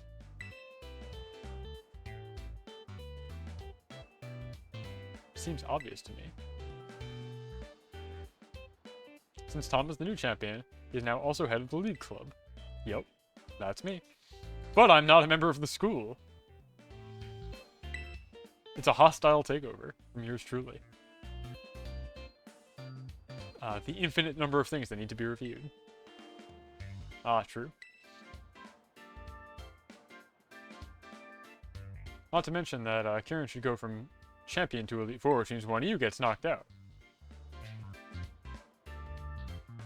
And Prios, what is he? Would lose his position. That's rough. Why him?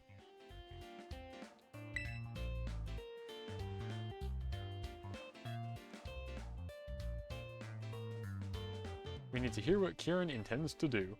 I think he intends to just snap. It's an announcement for the students.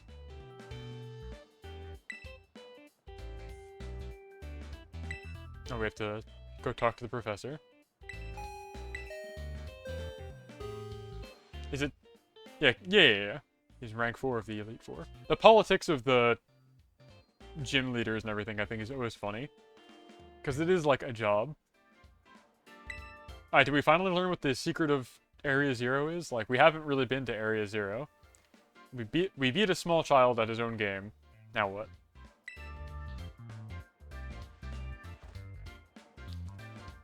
Enough with this attitude of yours. We're not there at all.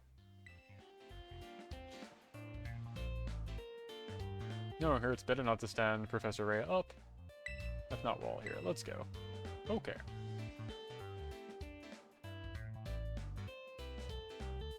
When you say the minor league concept, you mean how, like, every time there was a story beat, all the adults were like, oh, you're 9. You shouldn't be worrying about this. Please just continue to play your sport and go fight the gyms. The adults will handle the problem.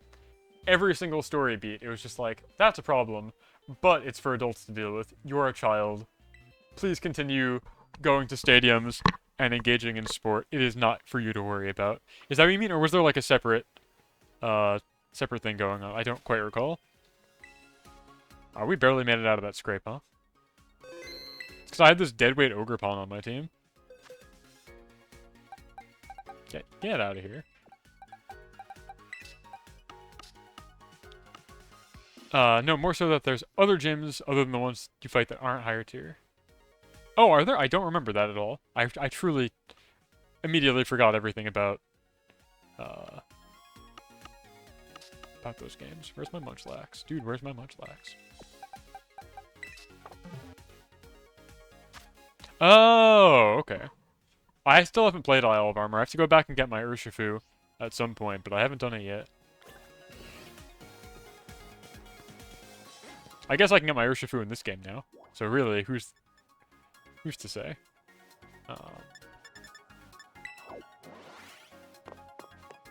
I do need to heal my guys, though.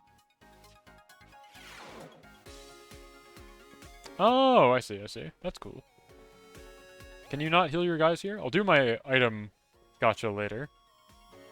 Where do I heal my guys? Oh, I'm sure I'll have a chance to heal my guys, or they'll heal them if it's important. Hi, Professor, lay it on me. What's the secret of Area Zero?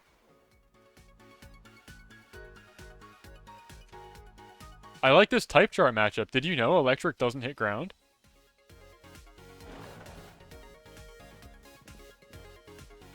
Giorno, prof.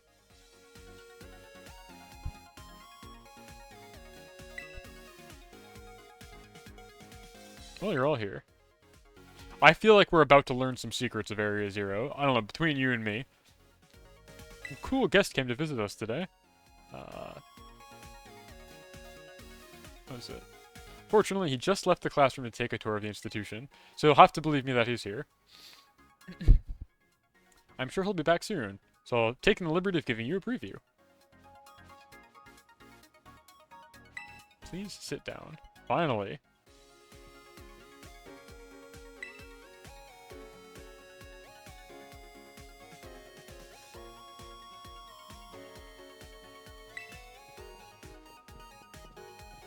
I think she was making a joke about how he's, like, way above... He's like, been held back 3 times or whatever. He's old compared to them. He was excited about sitting down. Let me say a few words about Tom. I've heard rumors that about your move up to the Blueberry League. Yep. Rumors travel fast, I guess. I never imagined you'd become a champion. Brilliant result. Thank you. I had to crush this guy to do it. Professor S, asked, when you skip the pleasantries, why'd you call us?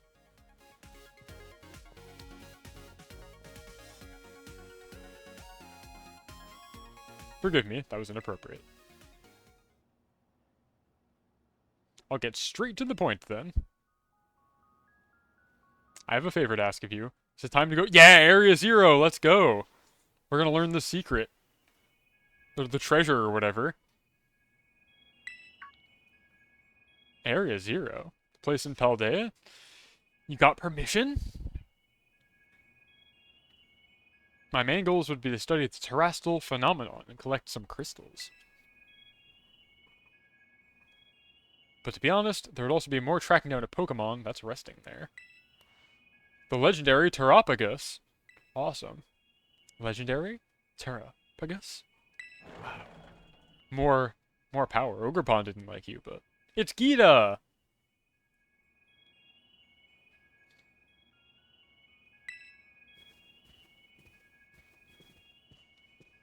It's both of them, wow. Miss Gita, I allowed myself to start without you. I apologize for the wait. It's the champion, Super Campionessa.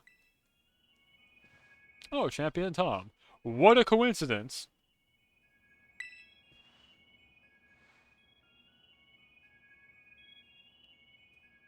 Cause you're here thanks to an exchange program, yeah? He's the champion of the league. You've demonstrated once again that you possess exceptional talent. So I'm part of the expedition. We have a better chance of... Professor, would you like to continue? Or rather, can I continue? I apologize for not having introduced myself yet. I'm Gita, and I play the role of the president of the Paldean Pokemon League. Yeah. Just over a decade ago, Pokemon League decided to support research in Area Zero, the big crater in the center of Paldea. And now that the phase is concluded, we take care of monitoring and managing the territory within it. What's it? It's a place that's dangerous and mysterious.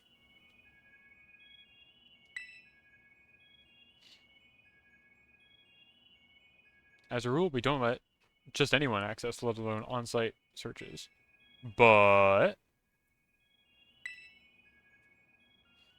we recently there's some particularly ferocious Pokemon rising to the surface. And this convinced me of the need to resume this research in the area as soon as possible.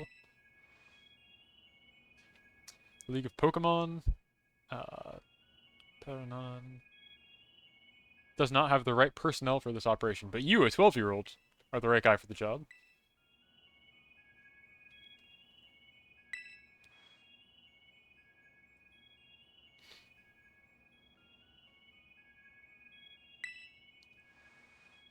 Ugh. I'm mortified by that story. Yeah. Knowing that I can count on Champion Tom reassures me enough to trust you.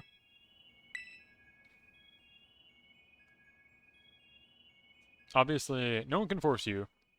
Having you would be a precious help. Do you want to do it? Yeah, let's go. Also, everybody else is here for some reason.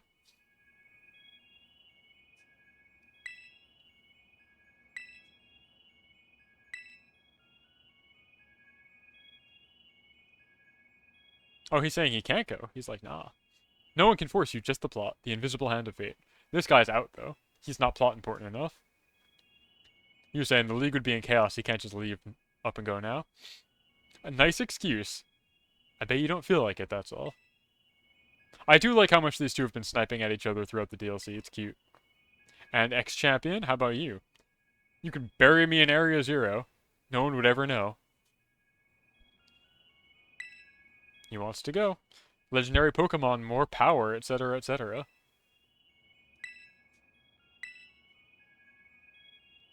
It's decided. It's a shame for Aris, but our search team will consist of me and the other two people that were in the first DLC. Perfect. Thank you again for your contribution. Let's go. Alright, home stretch. How hard could this possibly be?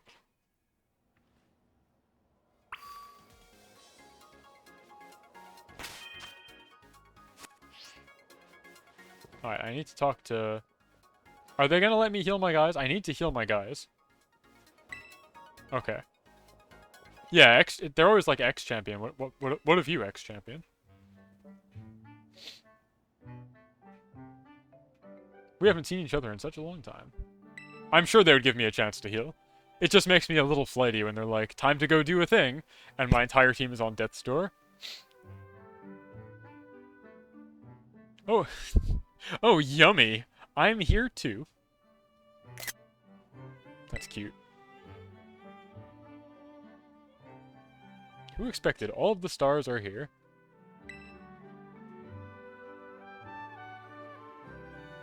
I am pleased to see that a champion of Paldea is making his mark abroad. Yeah.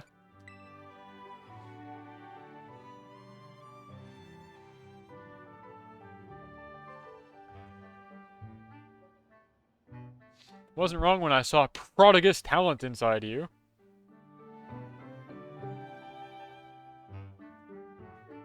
You're really talented. You're so talented that you always have to take a look. What is it? You always have to, what is that? You always have to look for them? They can do it? I don't know what that means.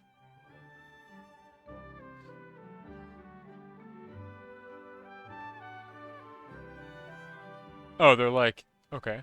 Leave the chasm alone. You'll hurt yourself.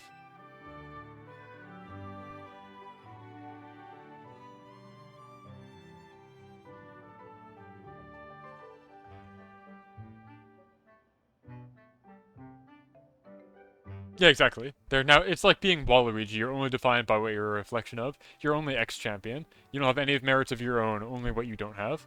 Defined by the lack of something. Let's go, come on. I ain't got all day.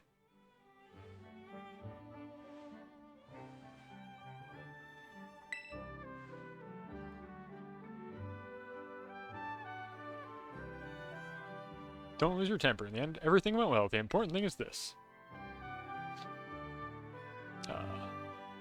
Us, Tom, off to Area Zero on an adventure.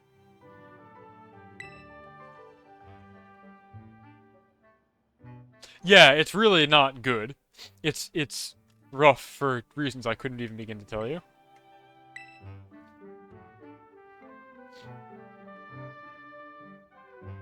This time you passed, but only because the Super Champion says so.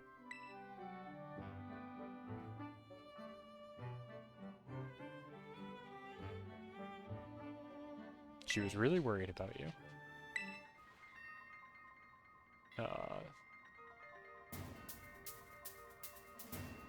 What is this? Tornare, no, Area Zero. We're about to return to Area Zero, this time with official permission from the Pokemon League. Okay. Yeah, last time I kind of fell in, that's right. I forgot. Nowadays, people know about the time machine. Oh. Okay. What happened? In the depths of the chasm of Paldea. That's right, it is a time machine down there. I mentioned the issue to Professor Ray, as well as talking to her about the possible dangers, and they're like, yeah, whatever. Kids are expendable.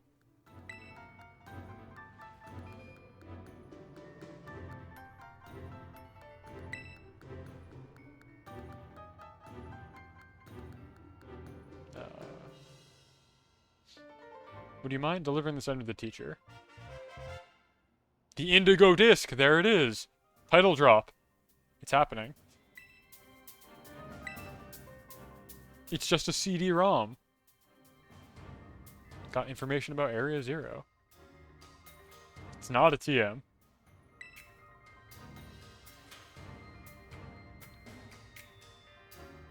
It's a disc that has information on a person researching Area Zero on one of the previous expeditions. It's not a TM, despite its appearance.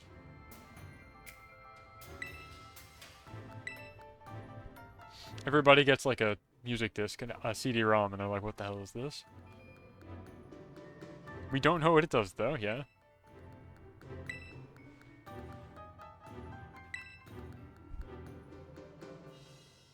Seems something like, oh.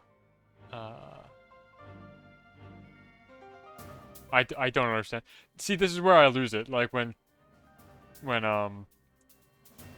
Rika's talking in, like, colloquialisms are very informal here. I have no idea what she's saying.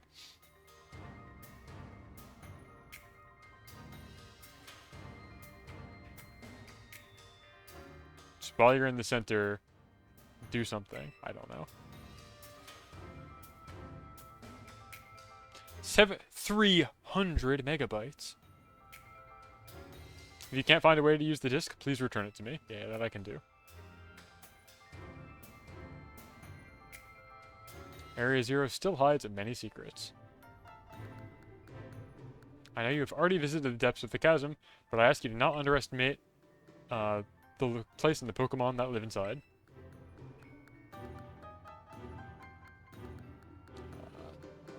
Ponto Campione. As a champion, it's up to you to lead and protect your comrades.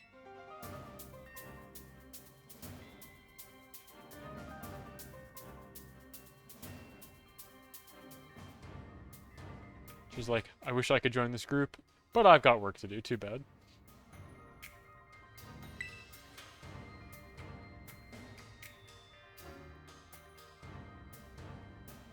What is she saying?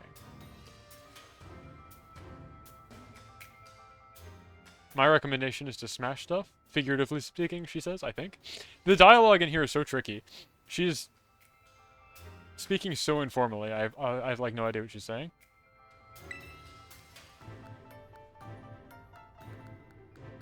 Whatever, I think we're about done.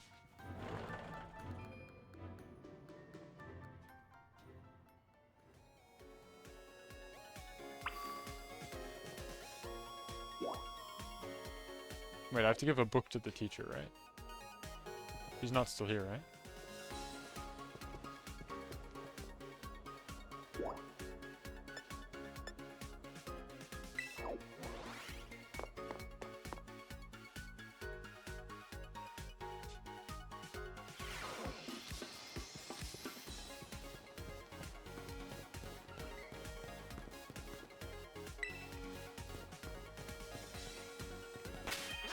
Better save, also.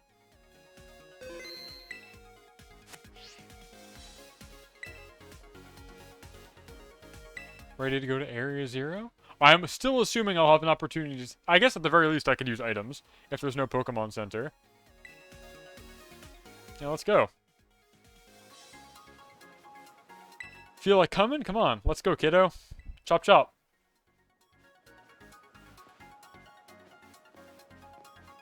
There is no problem.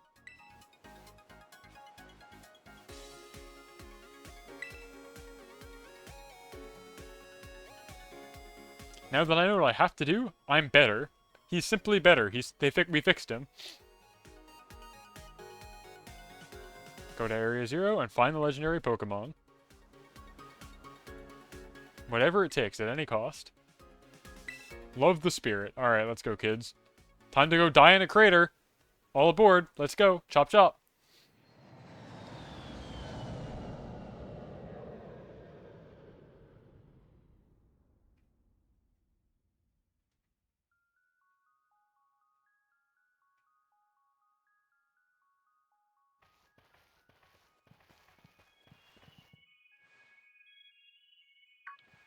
My old stomping grounds, Area 0. We're just here.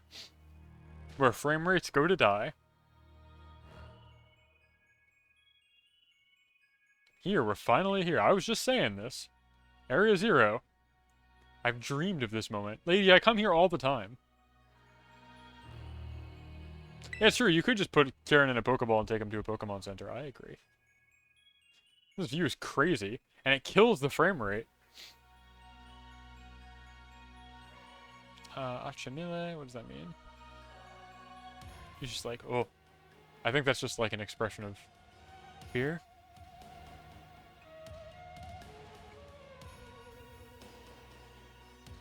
You've been here, right? Yeah. It's easy.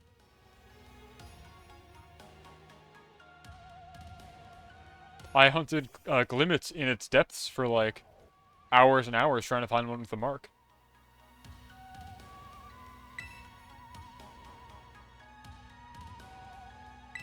I got my funny little dog all juiced up here also.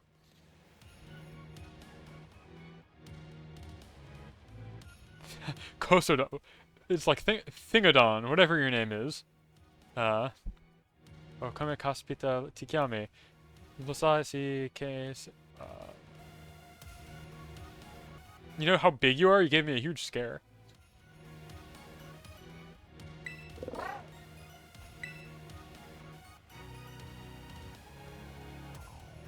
You're a member of the team too, huh? Yes.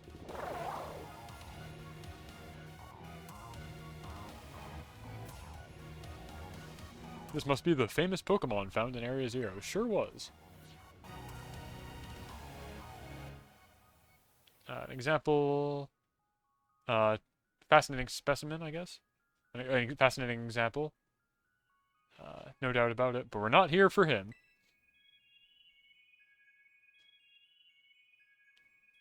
Our goal is to reach the deepest point of Area Zero. And then go even deeper, beyond.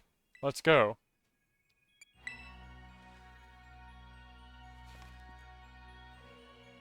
According to his notes, he fell to a place even lower than that point. The very last laboratory. Very cool.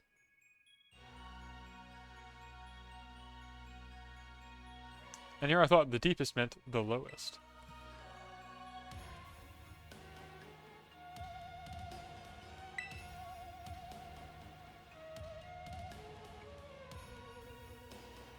A lot of talking at the end here.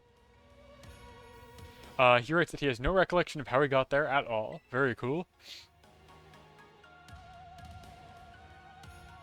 If we believe his words, beneath Area Zero there should be an unknown place. Okay, well, we'll get there, we'll get there. And to find that, we must reach the deepest point, Laboratory Zero. Yeah. The way I get there is I just jump over the edge. Am I gonna have to do like an escort mission? I hope not. Okay. Before anything...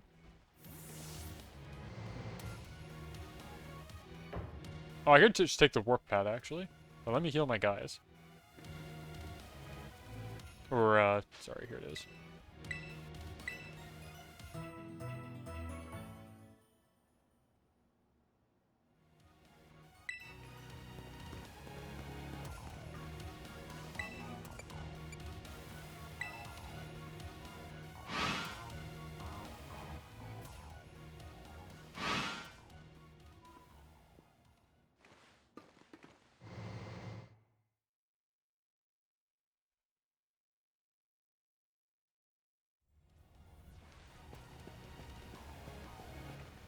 I fought Glimmets down here for hours.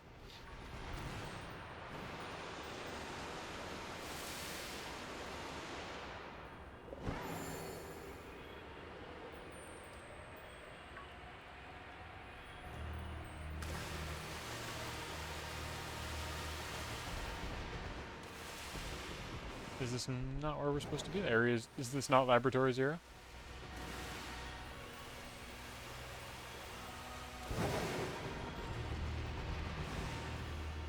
Did I misunderstand the assignment?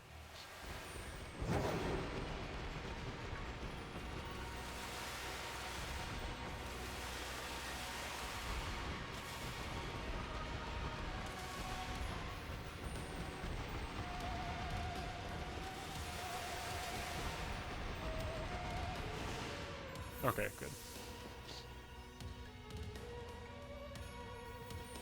And everybody else is here too.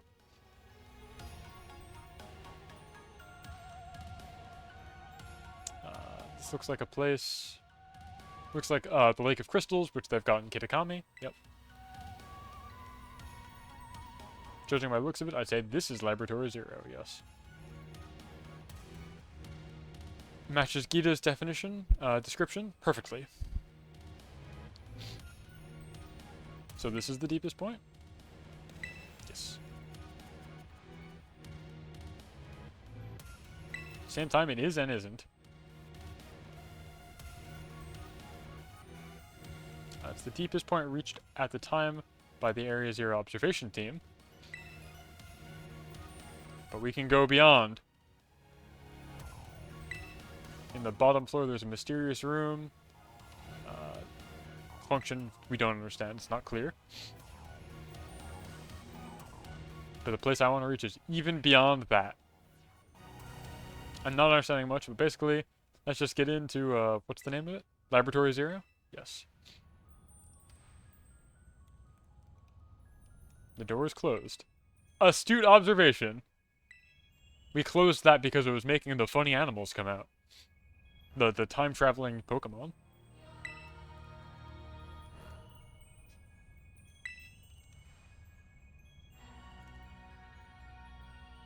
Just click the unlock button, kiddo. Hey, Demi, hello. How's it going? How's it going? Well, I'm at the emotional climax here of Pokemon Scarlet Violet, the treasure of Area Zero. I'm about to find the treasure. Hello, Bonus Era. I'm Skeletom, your undead host this evening. Emotions. We beat the tar out of this kid. We made him cry. It was very rewarding. He was being incredibly rude to all of his peers in school. I had to thrash him. And now we're here hunting treasure in the bottom of the pit in the center of Paldea. What were you up to? I hope you're having a lot of fun. I assume you were. Yeah, welcome one and all raiders. I'm Skeletom, your undead host this evening. I'm a Pokemon professor. I'm a Pizziolo. I truly do it all. And here we are, wrapping up the last bit of Pokemon content that we've been given so far.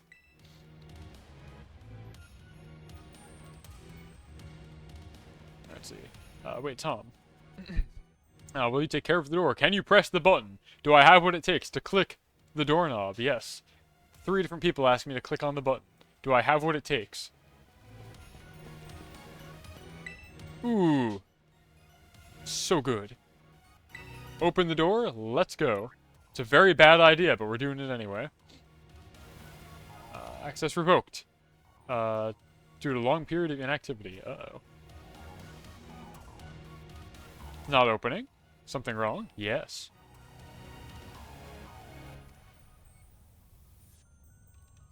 In the past, the door open, right?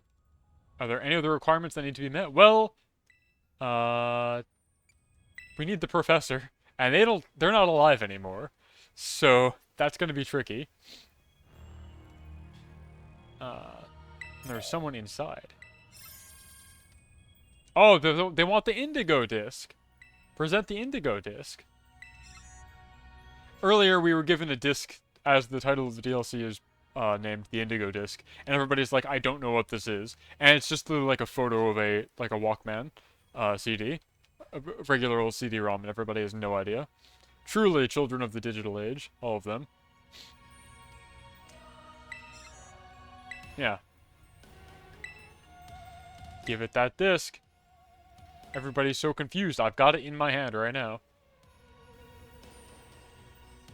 It was given it to me by, policeman, yes. Pop it in there. Ancient technology.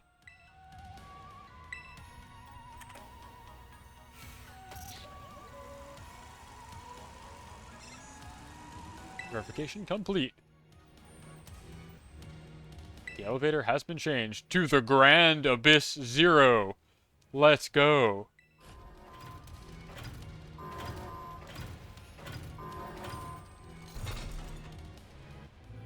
It opened.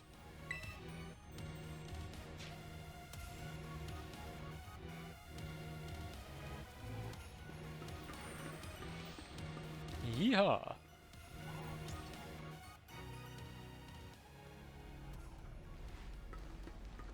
I haven't been in here in quite a while.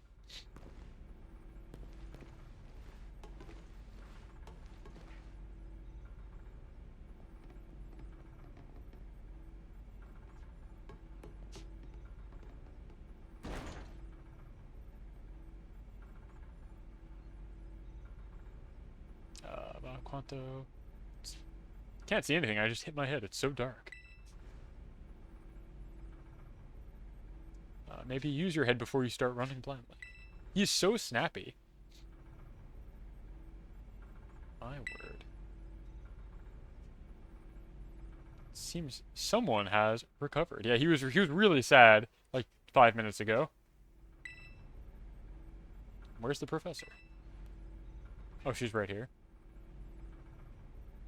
This honestly looks like a lot of the research labs I was in undergrad, in terms of the upkeep and general lighting situation. There are all these photos and other personal items. It doesn't seem nice to pry into other people's affairs, but I'm sure you want to look through them though, huh? Do you even have morals now? Gosh, she's so mean. Alright, let's get on that elevator. Come on, let's go. Chop chop. Treasure ain't gonna find itself. Did you say downstairs? Yes.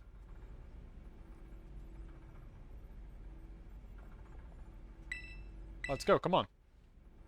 Chop chop.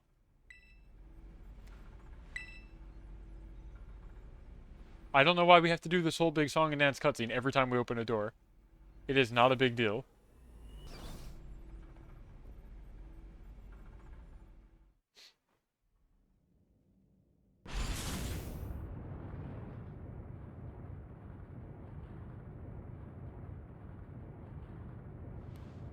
Incredible.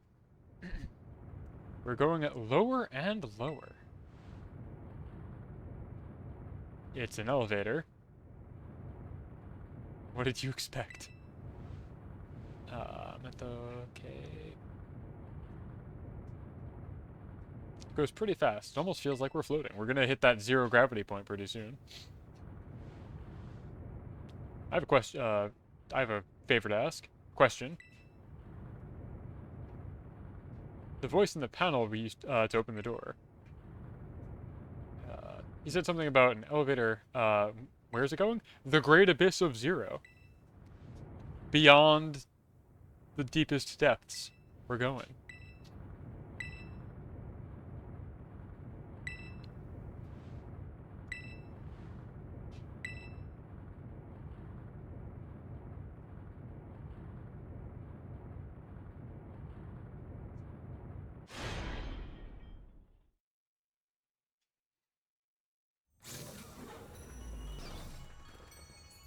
They're pogging. Everybody's making that pog face. They're so excited.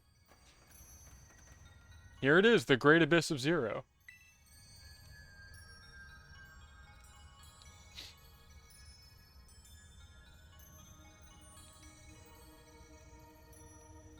This is it, the deepest part of Area Zero, yes. Yes, yes, yes. We're gonna take a selfie. Exactly. And according to the data, we're in the lowest, in a lower stratum than before. What is this gesture she's doing? I love it. I can't even keep up. It's like...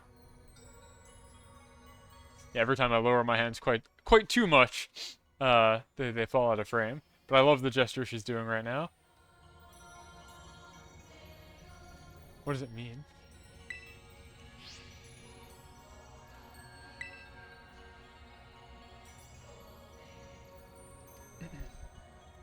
Shouldn't be surprised by anything anymore.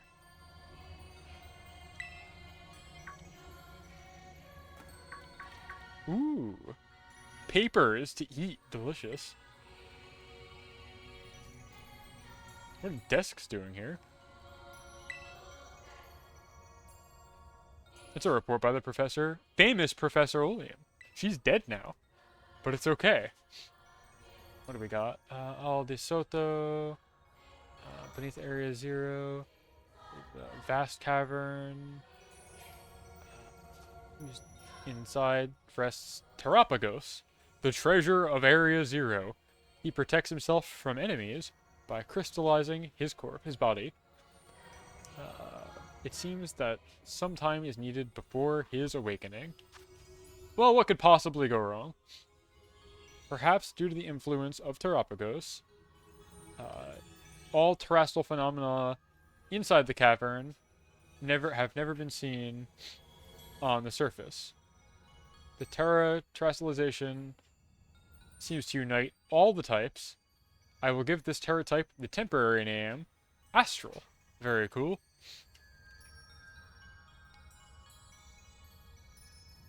Terapagos is the treasure of Area Zero, and it rests taking on the appearance of a crystal. And there's a terra type called Astral. Wow, that's what we paid money for the DLC for. It's brilliant.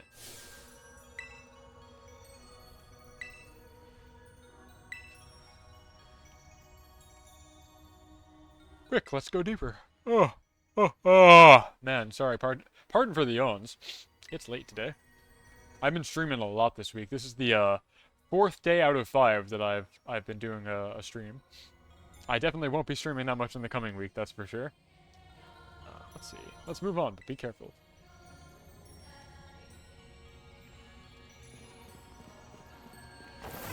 Can I just, like, jump down? No? I assume I have to do lots of little puzzles. For no real reason.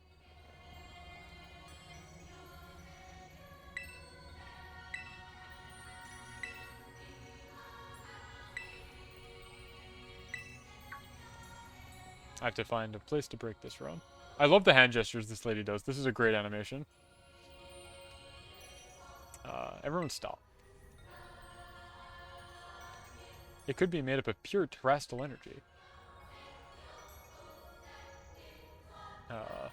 We cannot predict what would happen if we destroyed it by force. Okay, so what else do we do?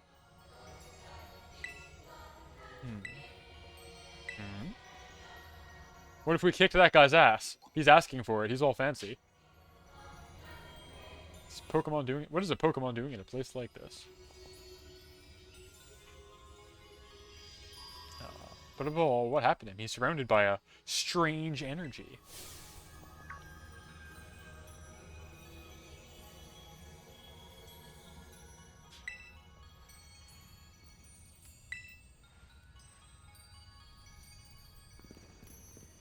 Let me beat this thing up real fast.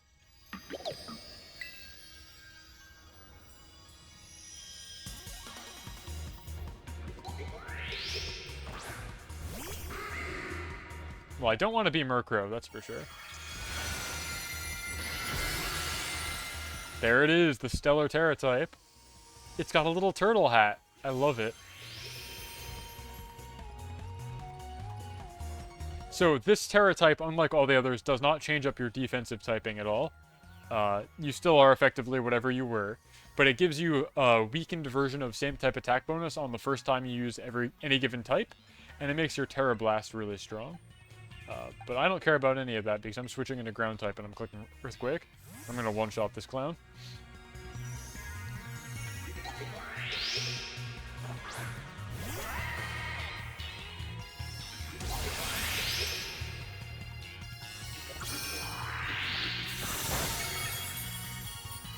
Not great, but... Oh, it was a crit, okay. I was going to say, that did a lot more damage than I would have thought. Quick. Ha-boom! Oh, wow. Wow. I can't believe it survived that. Oh, that's why. Right. The static encounters with Terra Crystal have, like, a fixed... It gives you an opportunity to catch them if you wanted to. But I have no such need for another Glimmora.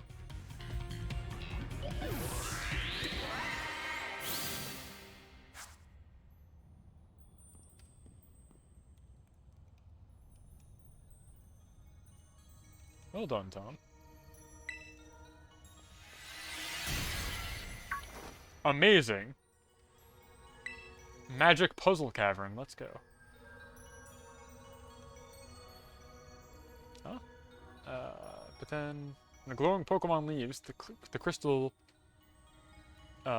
flower, the flower and crystal leaves also. Very cool. It's like a puzzle. That was the Astral Terra type. So to descend, rather what you're saying is, not descend. What you're saying is, that could be the treasure of Area Zero. Yes, I think that has been made abundantly clear.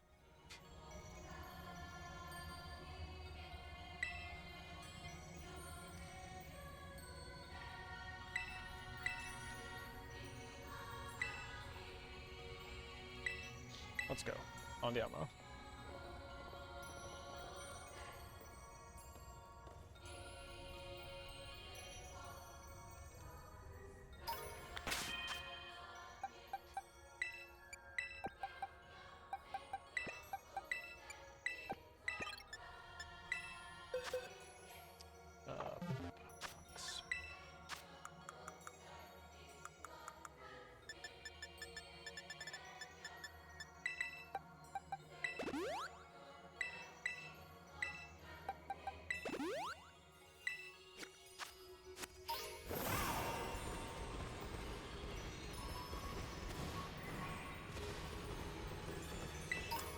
He's Carbink. Love that funny little guy.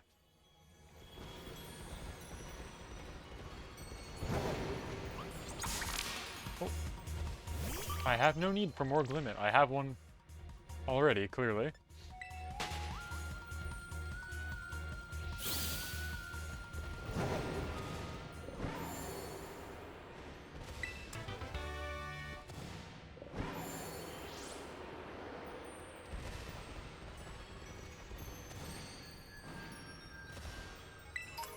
Alright, we got another guy to go blow up. As I do some light platforming in a Pokemon game, as one does.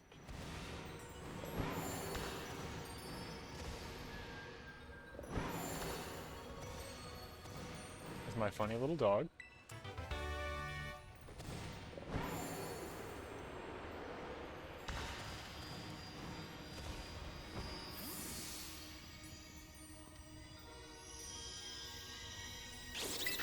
Wyvern.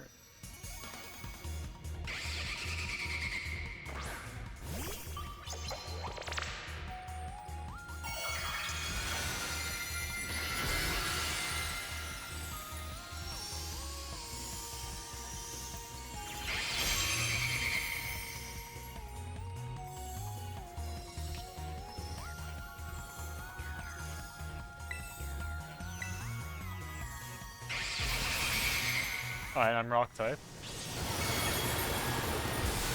Didn't hurt. You, on the other hand, are in trouble.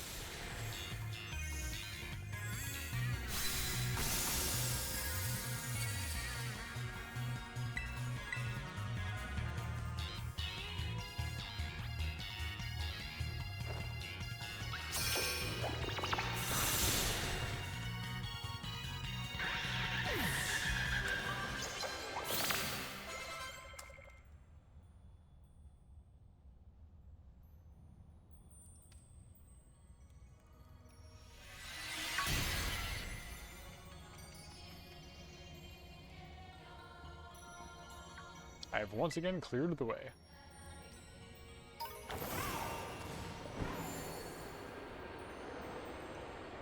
I wonder how many of these I have to do.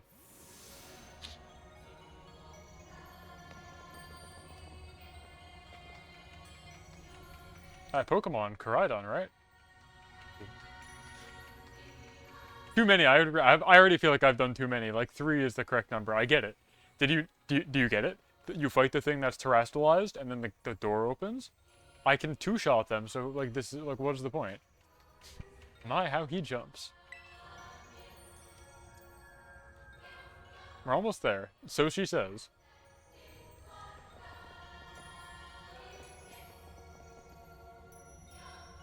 I don't really need items, so I'll come back for that, I think.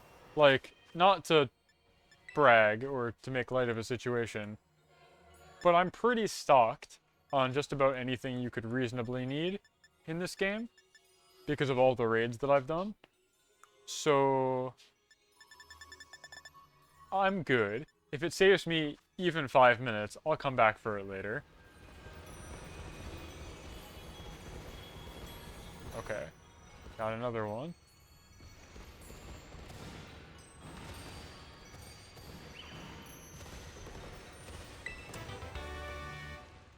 Bora. That's also one of those.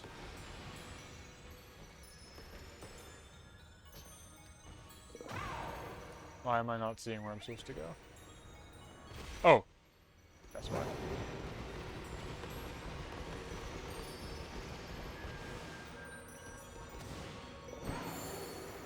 That said, I still pick up every item I see. And I'm like, wow, a max revive.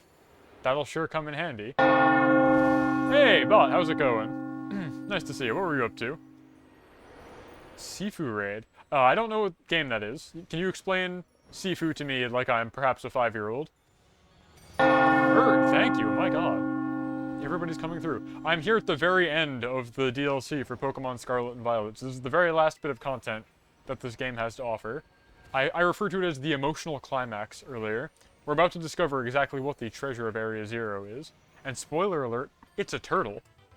It's turtles all the way down, in fact. But we're gonna get there when we get there.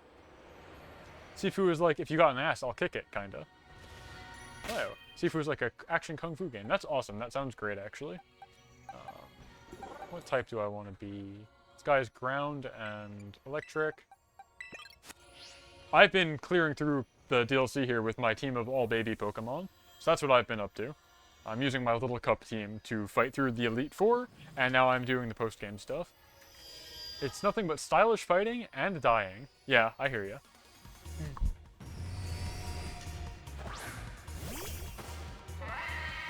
Go, my beautiful son.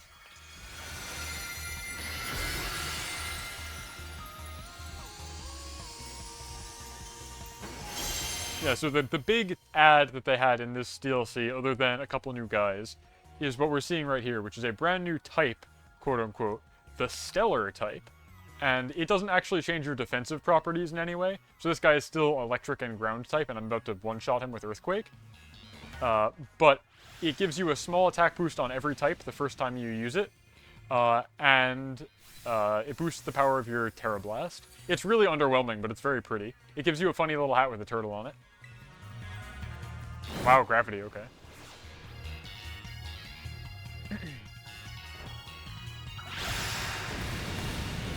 Go, Mudbray, you've done it. Yeah, I mean, it's kind of worthless from a competitive standpoint, but it's kind of cute. It's pretty much good on Pokemon that have wide coverage, because like I said, it gives a small boost on every type the first time you use it. So if you have a Pokemon that has 4 differently typed moves, you'll get a like 30% damage boost the first time you use each of them, as opposed to like, you know, getting same type attack bonus on whatever. And if you use a move that you are already that type of, you get a 2 times multiplier. So it's pretty good. But the fact that it doesn't change your defensive properties, the passage opens. Nice. The passage is free. The fact that it doesn't change your defensive properties kind of makes it underwhelming. The big draw of the Terra gimmick in this gen is being able to take a Pokemon who would have like a very poor... Terrestrialization benefits Pokemon that are offensively very good and have a very poor defensive matchup, because it lets you augment their defensive properties without changing their offensive capabilities. Like if, you know, you have a rock type and you Terra Grass. Now you're not weak to water anymore, but your rock moves still have same type attack bonus. So offensively you've remained the same, but defensively you've improved. So Pokemon that have good defensive typing benefit the most from it. And so having a Terra type that doesn't change your defensive properties kind of undermines the whole principle of the gimmick, in my opinion. Sorry for the trouble we put you through. I don't know where we'd be without your precious help and your funny little dog. Let's see, it seems the further we go, the more the density of Terra Crystal energy increases. Wow. Let's speed up the pace. I've been trying, but you love to talk. I've gone through 3 of these doors so far, and they're like, did you know? If you blow up the Pokemon that's glowing, another door will open. Yes, I did. I'm aware. I would like to just keep doing it at the fastest pace possible. Okay. Here.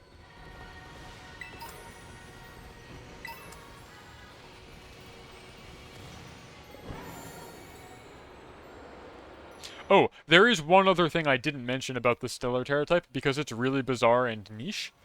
So there's this move they introduced in this generation, Terra Blast, which I kind of think of as a replacement for Hidden Power, which they got rid of. And basically it is a special normal type move, but if you are terrestrialized, it will become the offensive type that you have the highest stat in. So if you're a physical... What am I stuck on? If you're a physical attacker, it becomes a physical move. If you're a special attacker, it becomes a special move. And it adopts the type of whatever your Terra is. So if you're Stellar, which, as I said, has like no defensive properties, your Terra Blast will hit super effective into any other terrestrialized Pokemon, which is pretty cool. It also gets a small status damage buff, but weirdly, after you use it, it drops both of your offensive stats by 1 stage. Like, as though you had used a stat-lowering move or something like that, or hit by a debuff. Which is really annoying, except for the handful of Pokemon who have this ability called Contrary, where all your stat changes are inverted, i.e. whenever your stat would be lowered, it is instead raised. And there's like 2 Pokemon that are viable that have it.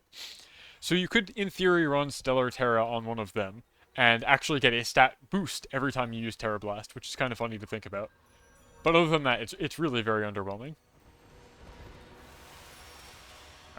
I am assuming I have to go this way. And wouldn't you know it?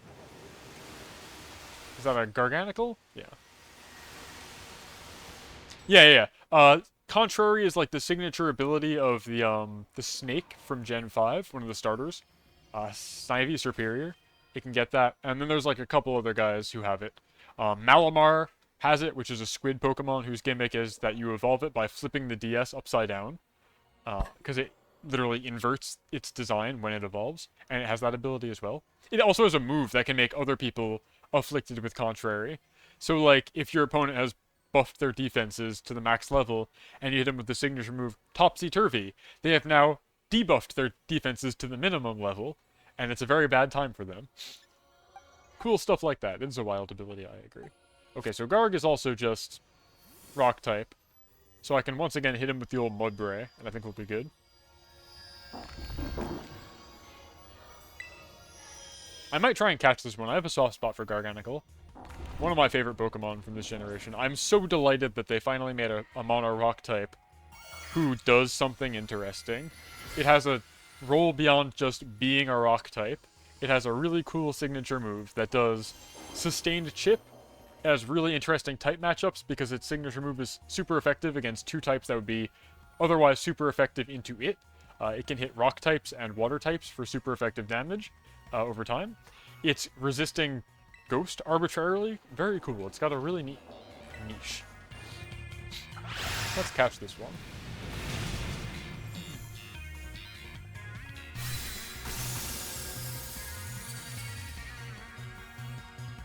Oh, I can't. Never mind.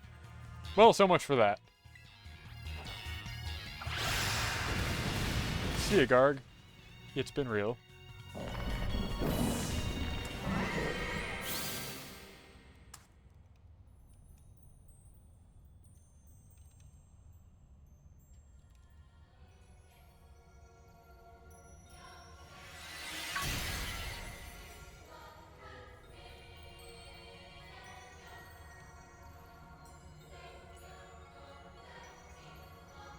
It's your turn. Get Tom and let's go. Do I have to do it? I don't think he'd like it. So for folks who are just joining us, the earlier part of this DLC was us knocking this kid down a peg. In the previous DLC, he got really, really pouty because we captured a legendary he wanted to be friends with, and it, like, didn't choose him.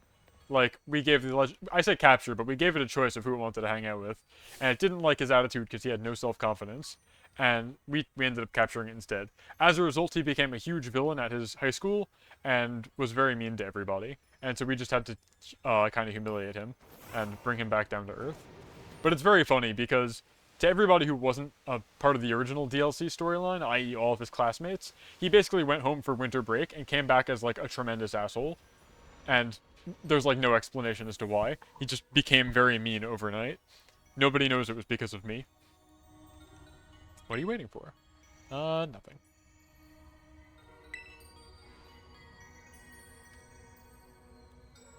I realized we always end up relying on you, Tom. Normal grade school experience. So true. How's it going, Isv? I hope you're doing well. Happy New Year, by the way. I haven't really spoken to you much since the old ball dropped. In 2024. I know you were saying you were going to give 2023 a couple more laps. I don't know if you're still doing that. But I hope you're having a good time.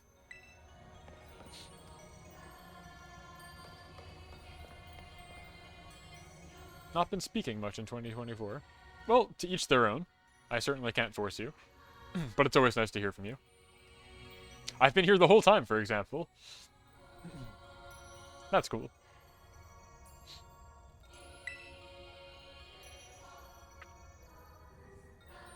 What a brilliant youth. Alright, surely that has to be the last one, right? Just for the record, while you're running around, we were busy fighting too. Who are you fighting? My Pokemon and I are in pieces. Ugh. How do you explain to your peers that a legendary Pokemon thinks you're kind of a loser? I think just like that, probably. Or, don't let it get to you, and simply don't take it so personally. What? I get it. I can two-shot all of them. What's the point?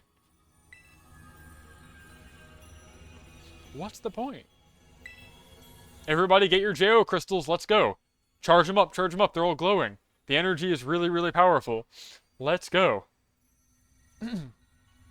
the Terra Crystal, it's reaching frightening levels. Charge up in J? That's what I'm saying. Everybody whips out the crystal and they're like, it's glowing with the radiant energy. Alright, cool. Are we finally here? The question on everybody's mind. The treasure of Area Zero. Is it really? Now you've broken my heart, too. Why did you have to share this burden of knowledge? I want to believe it's real so badly. I don't know whether to laugh or cry. Oh, that's what she's saying, not me. That's the translation of the text on screen. I don't know whether to laugh or cry. The little kid we humiliated is her little brother, by the way. That's the dynamic here. And she's, like, very sad that he's become... Oh, wait, no, this is the Inner Sanctum, right? Terapagos is, like, right in front of us, right?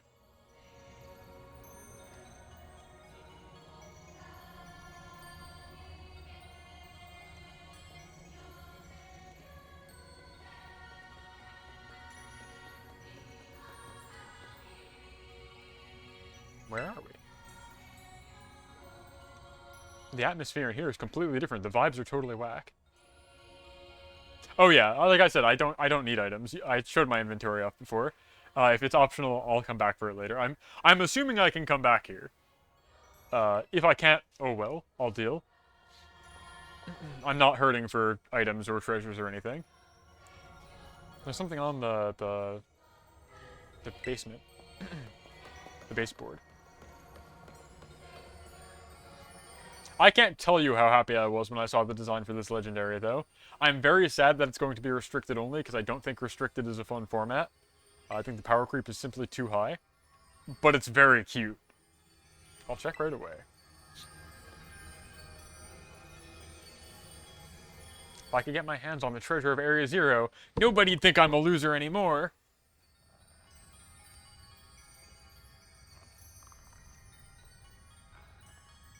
I just noticed that Crabominable does the VTuber cutoff thing in the Pokedex for some reason.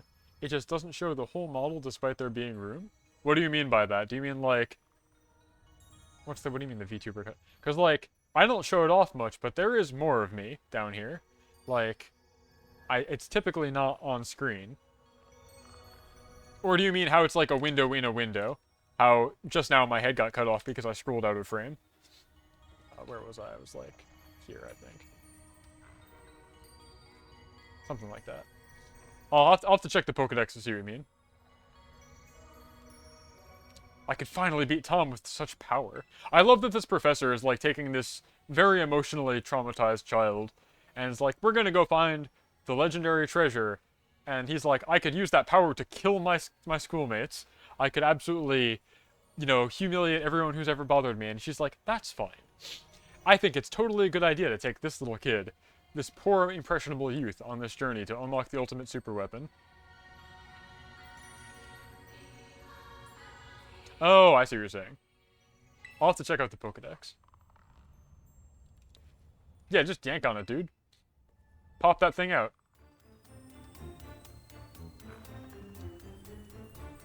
I'm so strong in Pokemon battles, I can travel anywhere, I can make friends with anyone. He wants that for me. Even Ogerpon picked him. Even Ogerpon, the Pokemon I've always adored, chose him and not me. But you always did your best, too. Don't even try. Even you, who at the beginning did nothing but treat me badly, rather, has changed your mind immediately. Oh, no, she's talking about me, yeah. She was really mean to me in the first DLC, which was kind of fun. And now she's like my best friend. I'm glad they're kind of pointing that out. Because I thought it was a weird tonal shift as well. She like immediately became friendly with us as soon as we pretty much did anything. See, I think Kieran Ribbon here is charging his JO crystal right here. I don't know how else to interpret what I'm looking at. This definitely seems like a JO type thing. He's charging it.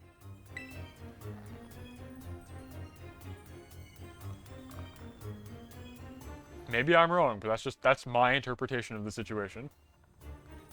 He wants the ultimate power. My one and last hope.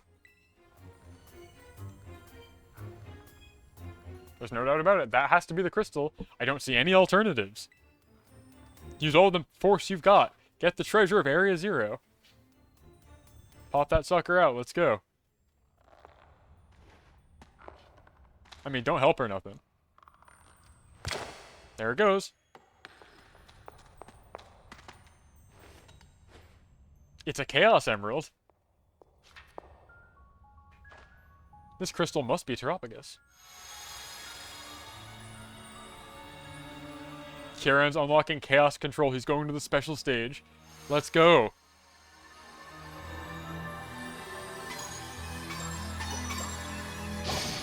Look at this thing. It's so cute.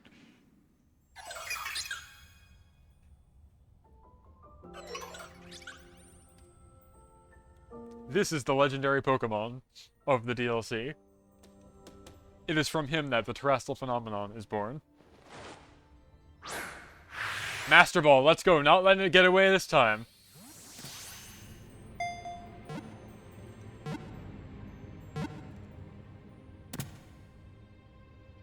Wow. Great job, dude. I do think it's funny how, like, nobody else ever really is shown using a Master Ball until right now, I think. They always give you one, and they're like, this thing will always catch no matter what. But I've never actually seen it used as a plot device like this before, which I think is kind of fun. You caught him. Alright, cool. Problem solved. Finally. This will change everything. Great job. Bringing a Master Ball shows that you are truly prepared and ready for anything. That's true, they did use it for the professor.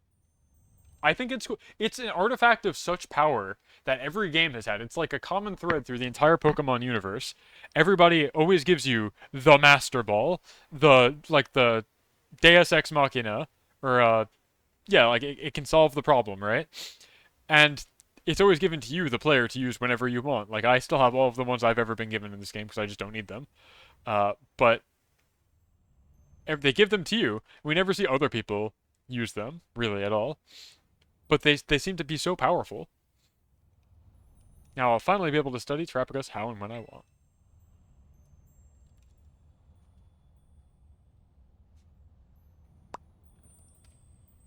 Ready. Do you think it would be possible to have a demonstration with Terapagos here and now? What do you say, Tom? I'm dying to see how strong he is, too. Let's go. We'll start when you are, whenever you're ready. Yeah, now works.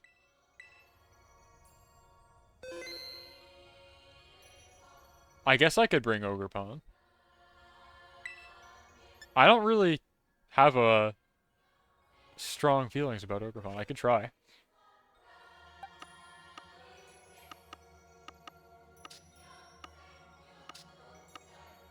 I think my little donkey is stronger anyway.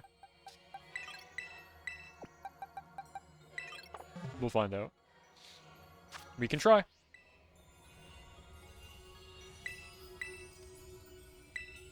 Get in position.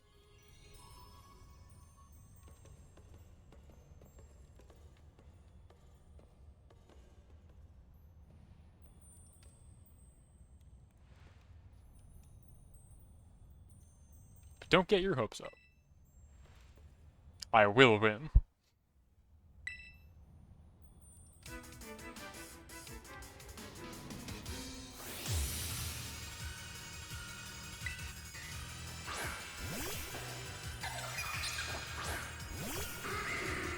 Oh, I thought I put Ogerpon in the lead spot. Huh? Huh?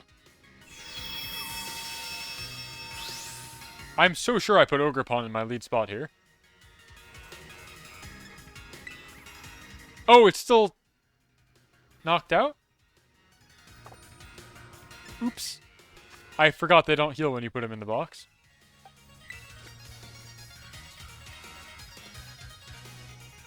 So this is the form of the treasure. Cool. Whatever.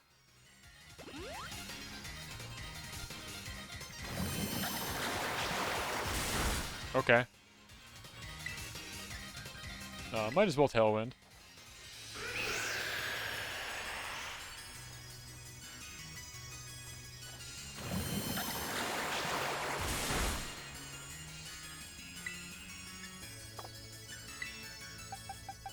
Alright, what do you got to say about this one?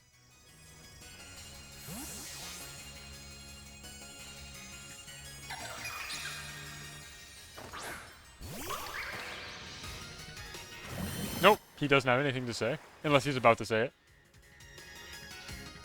Nope. Nothing to say.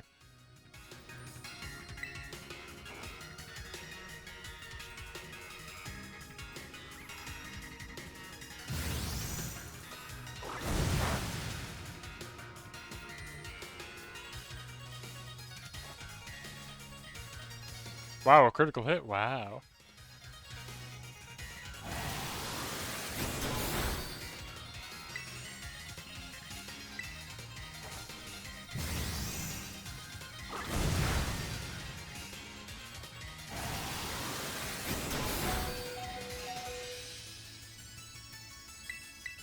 I'm assuming I don't actually need Tailwind to be faster than a turtle, but I have no idea what this thing's stats look like.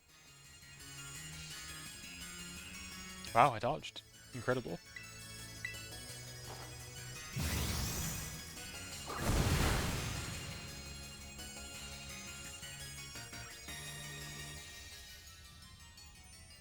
It's possible that this is the true strength of Terapagos?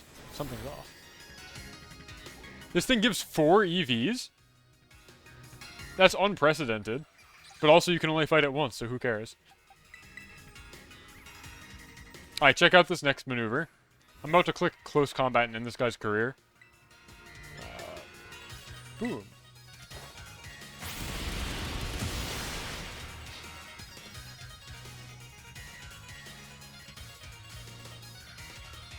I love Mud Praise so much. It hits so hard.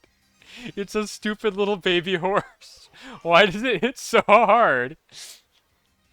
Ogerpon was like struggling to like chunk away even with critical hits.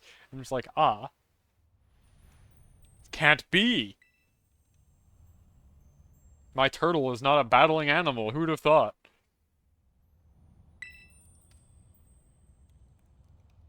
I should have been unbeatable. Tortoises and turtles, famous for their combat abilities, they're always fighting things offensively and not at all exist only to defend themselves from other attackers. So yeah, I would agree. If I also brought well, I bring Torkoal into combat, and Torkoal is unstoppable. But that's the volcano inside of it, not the turtle part of it. Alright. I should have won, not Tom. It's not fair. Do-over. Nailed by eruption. Yeah. Everybody's like, please shut up. It's very cringe. Something isn't right. We need to charge up this thing even more. It's not the final form of Terapagos. We have to go even beyond.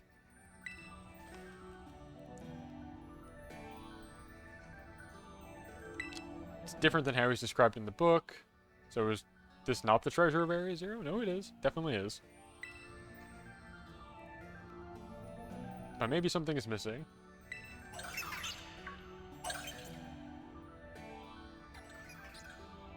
Terapagos itself is not, unless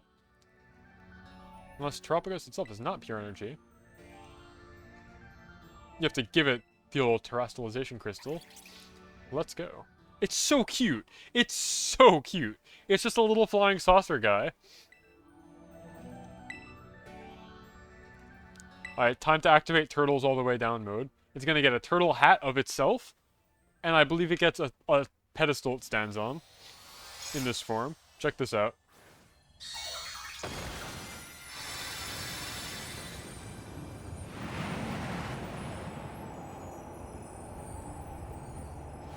Just like they said in the Scarlet Book, let's go. The authentic form of Terapagos. The real treasure of Area Zero. Turtle on turtle on turtle.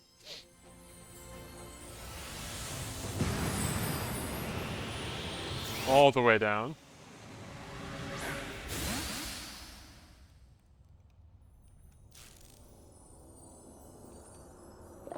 Oh.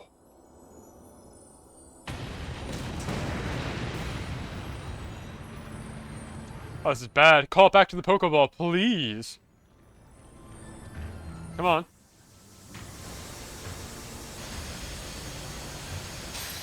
Oh.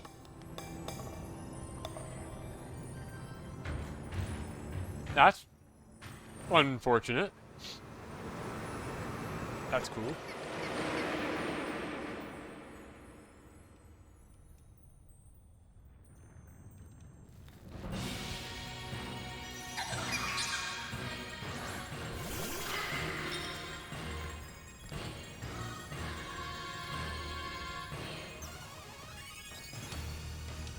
Energy out of control. We have to beat him. Let's go. Come on, Ruben, take to the field. You have to do something. Stop being so paralyzed by indecision. Come on.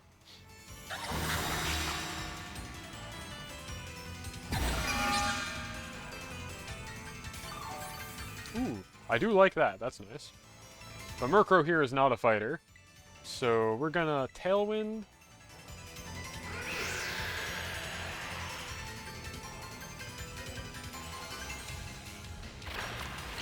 Matcha gotcha.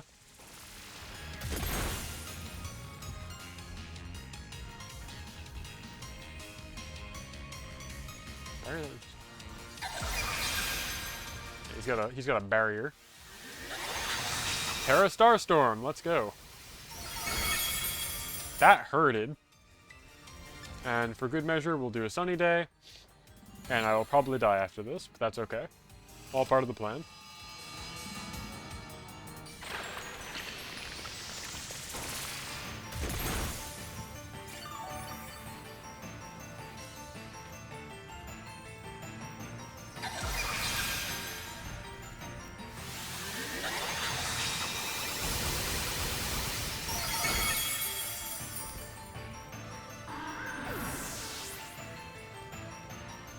So with those two in play, we're going to switch to Charmander. And I'm going to click Overheat, and I'm going to do as much damage as I possibly can. Not bad.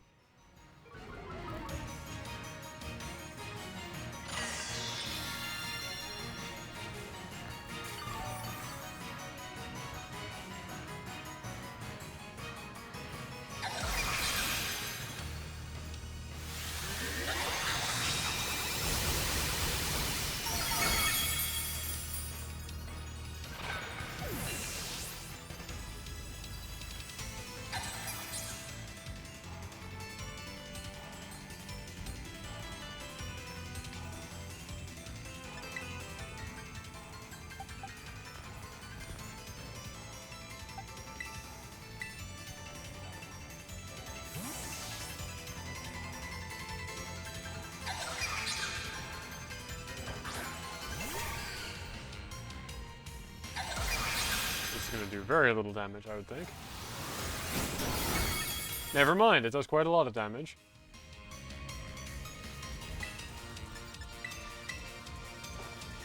Charge Beam, let's go. Tiny little baby damage.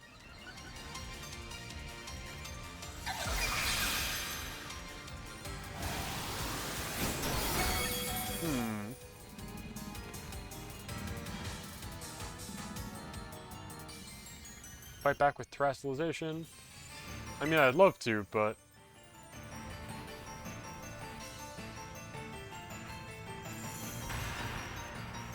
I guess I have to. I think it's a bad idea, but we'll see.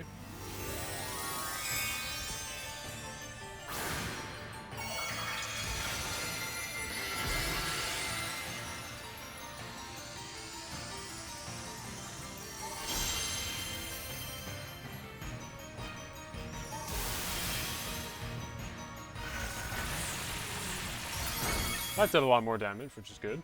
But I am still going to get knocked out here. I assume.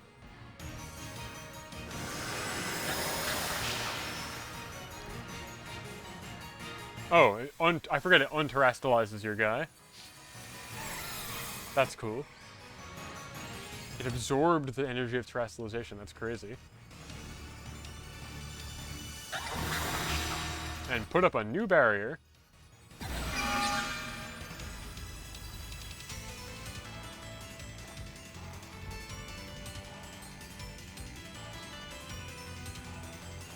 Alright, Reuben, you have to do something. I'm getting my ass beat out here.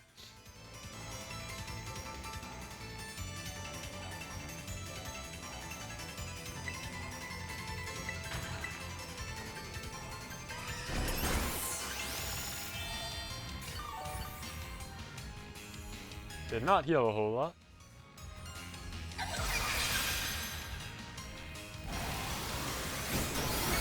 Oof.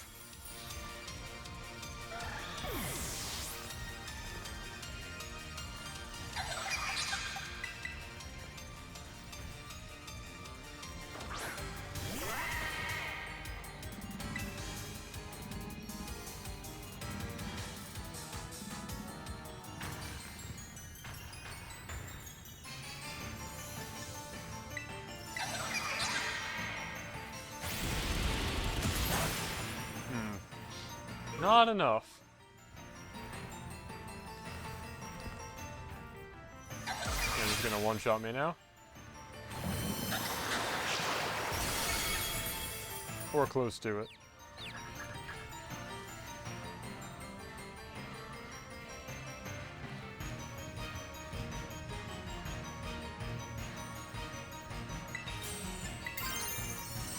I mean, I can terastallize, but none of my moves are... This is a defensive Terra only. So whatever, sure, we'll do what she says. It's fine.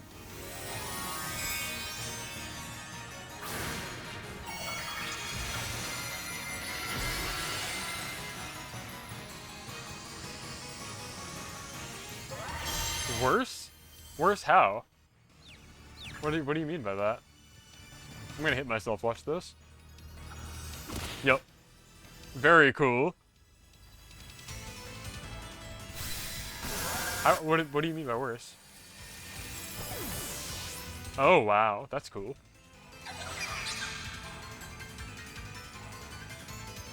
Alright, we're in trouble, gamers. It's, not good. It's almost like I shouldn't have brought a team of babies to fight the, like, final boss.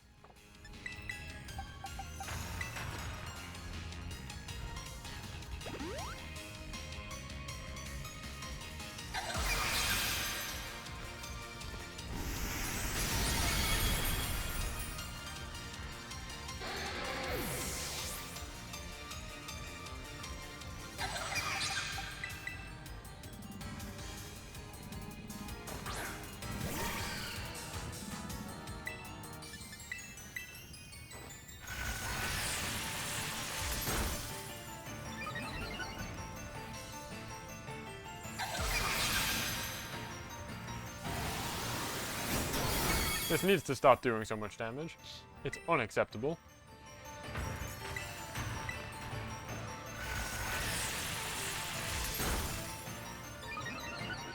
Oh wow, you don't have Joy-Cons? I could do it for you if you want. Like I could evolve one for you if you need for the decks. I think we lose, gang. I think I don't beat Terapagos here.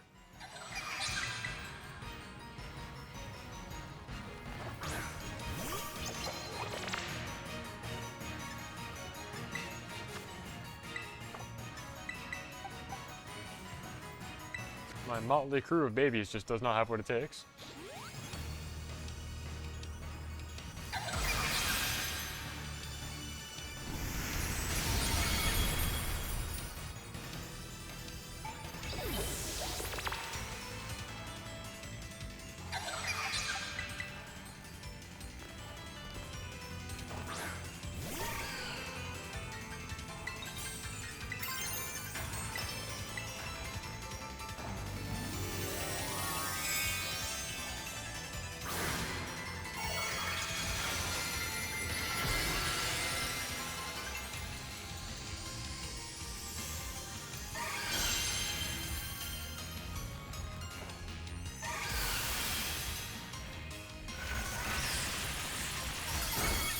Alright, a pretty good chunk. But this thing can just keep chunking me down with that move. So... like... this sucks. I think I lose here, but we'll see what happens.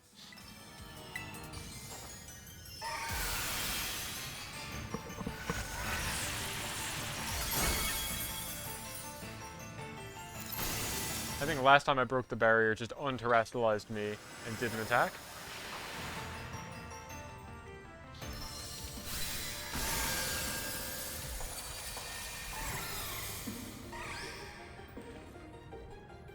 Yeah, we know. It's done this already twice. Please send backup. I could really use a hand. Now is not the time to be pouty. Now is the time to do. Unite our powers. Let's go. Send out a funny little guy. Hydrapple. Let's do it. Come on.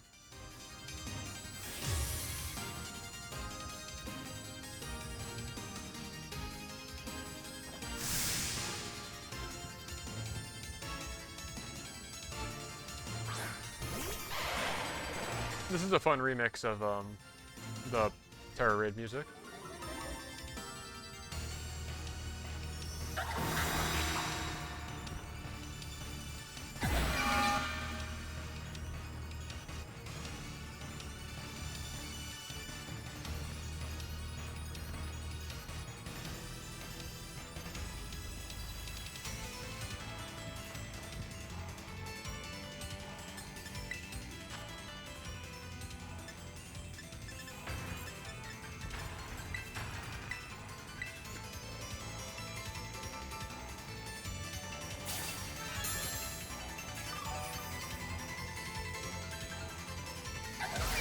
I need this thing to stop having points of Zen Headbutt left.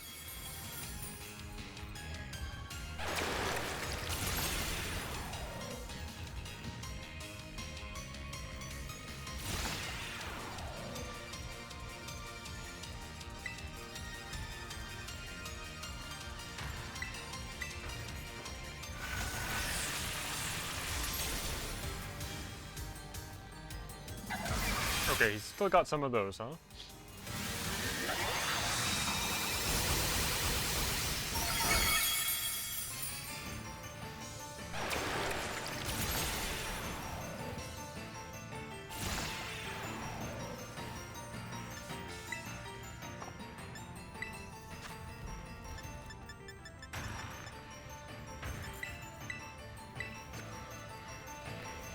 We're gonna see how far my ally can carry us here.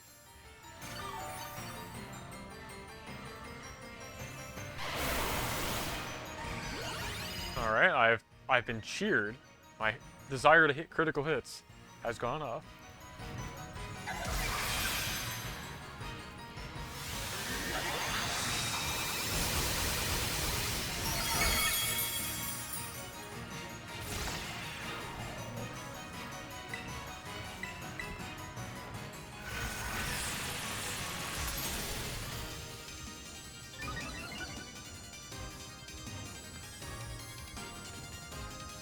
Ooh, they all fire in unison. We love that.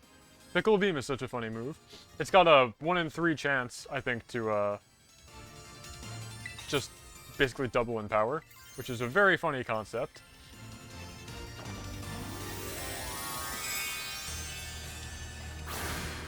Alright, this should knock out the last chunk of shields because I've got a special attack boost.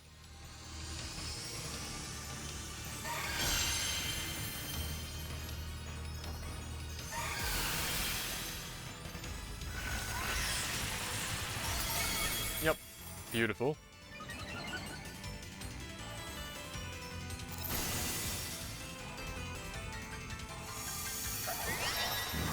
Do it again.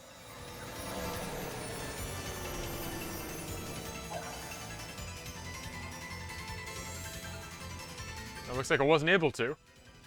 Can't absorb the energy this time. Knock him out. And this should do it.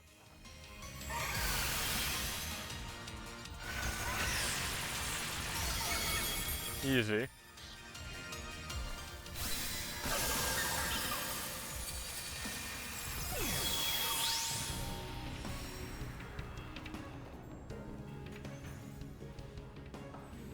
Maybe now we'll enter the Pokeball. Alright. We are about to do, I assume, the final input of the series here.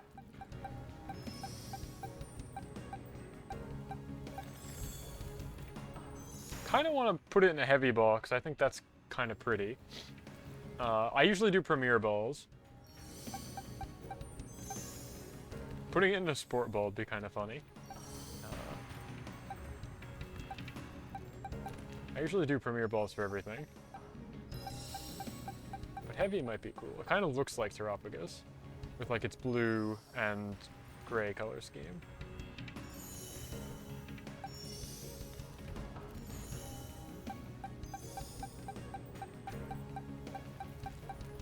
Oh, we'll do Premier Ball.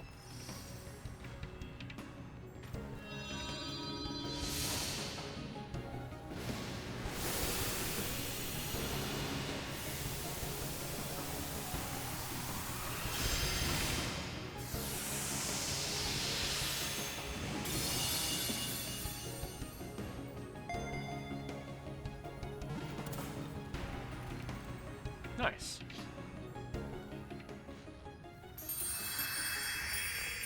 And so the day was saved.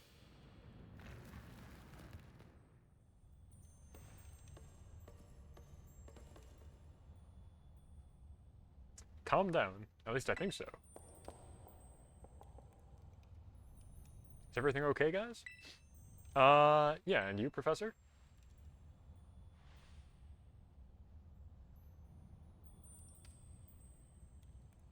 Yes, do not worry.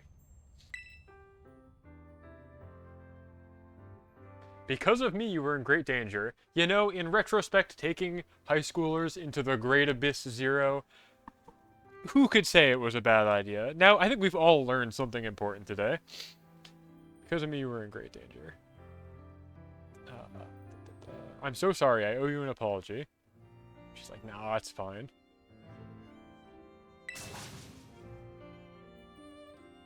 It's all because of his obsession with the Terra Crystal. Or your obsession with the Terra Crystal, rather. An adult should be more responsible. She's spitting truth. She's so right, actually. You're so right. I have no excuses, no justifications. It was also my fault. All this time I've done nothing but envy Tom, the player character.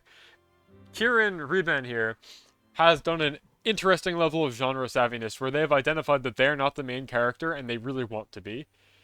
They, like, immediately see me and they're like, oh, he's the protagonist of this story. I was obsessed. I wanted to become like him. I was overcome by anguish and I was filled with anxiety. And we've done nothing to alleviate those other than continue to beat you into the ground. I think we've really all learned an important lesson about interpersonal relationships. Becoming like him is impossible. Don't try and be better. You just can't be that good.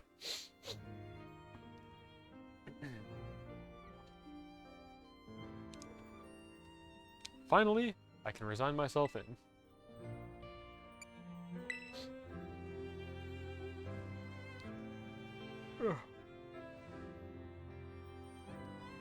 But is he gonna cry? Man, this poor kid. Oh.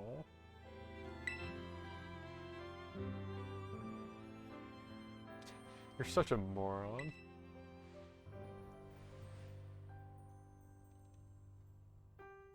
But it's good that you finally managed to free yourself from that burden.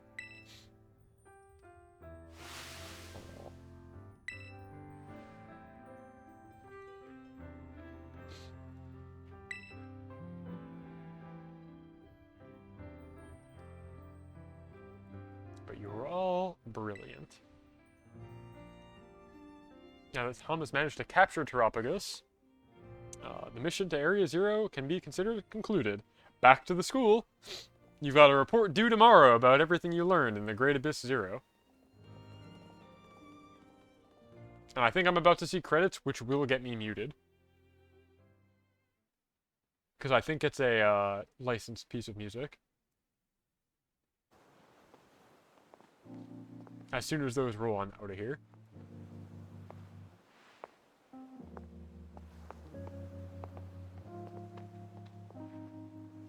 Oh. You're welcome as a member of the club, etc., etc.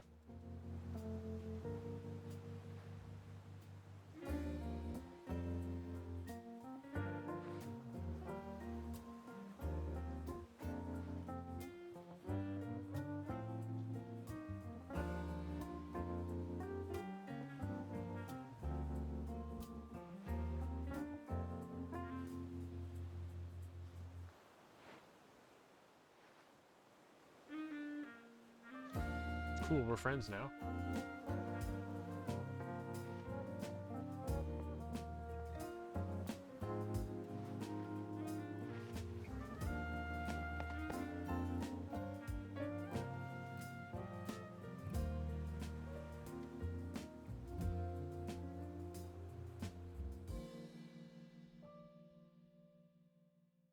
Alright, show me those juicy... Yeah, I'm gonna do the post-story credits beat, or post-credit story beat. I know that one. Okay, that's gonna get me muted, so we're turning that off, and I'm gonna pop on some tunes. So nice, so fun.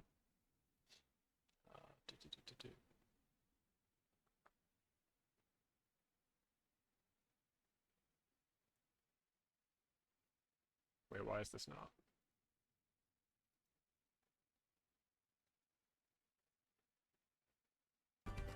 Here we go.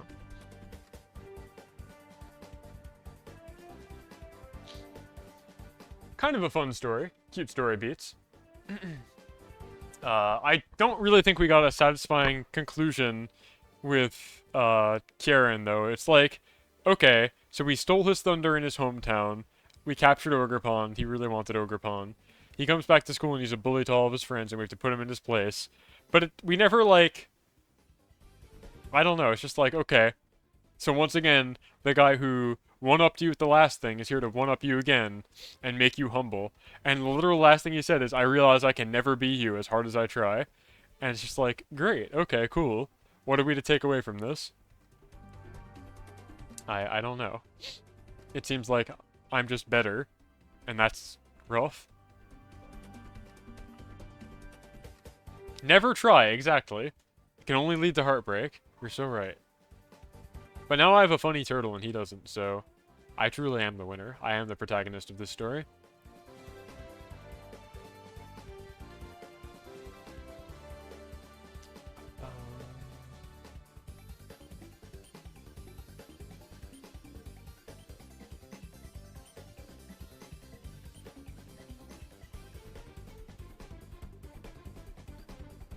And yeah, as PK Tom mentions, there's one more story beat that I will go to, which I think is actually quite cool. I have been spoiled on it, so you're not going to get my genuine reaction.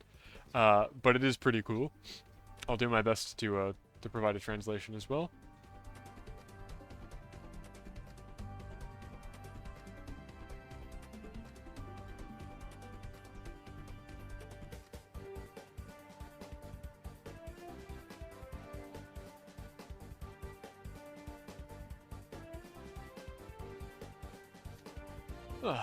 This is gonna be probably my last stream for a hot minute too. I've got a work trip this coming weekend, and I won't be back in time for my usual Tuesday time slot next week. So I probably won't stream until 2 weeks hence, for what it's worth.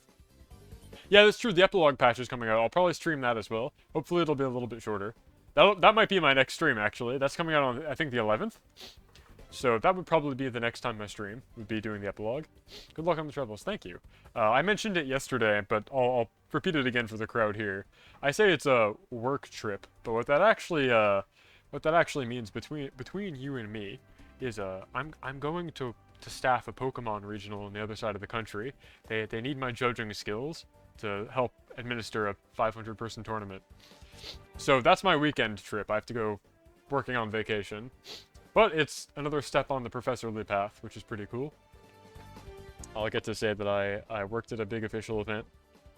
And hopefully nothing bad will come of it. But I will not be back in time for my Tuesday time slot next week. I will be on a plane, maybe, this time in 1 week from now. So, I don't know when I'll stream next. But it will probably be that there's one more story beat that they want to put in for Scarlet Violet, it sounds like, and that's coming out next week. Or the 11th, that's not next week, that's 2 weeks from now. So that'll be that.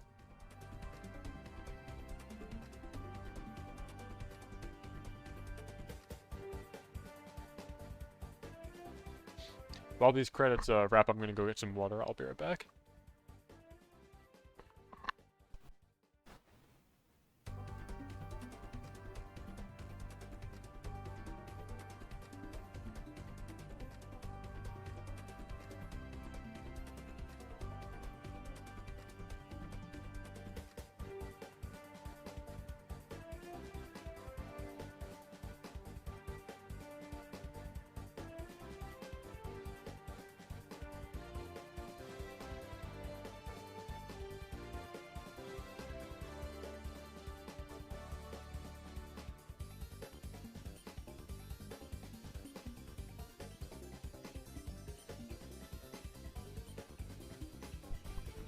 Me.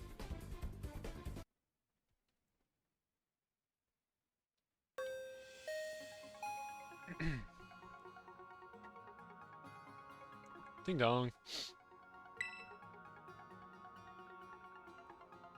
This is an announcement for all students.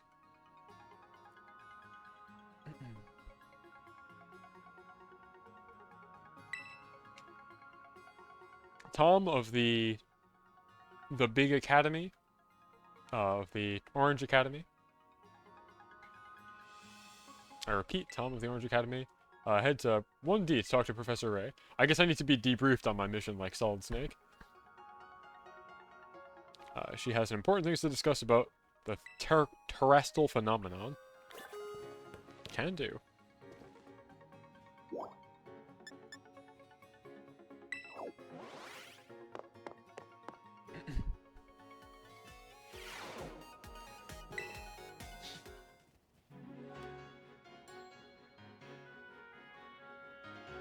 There you are, Tom. Welcome.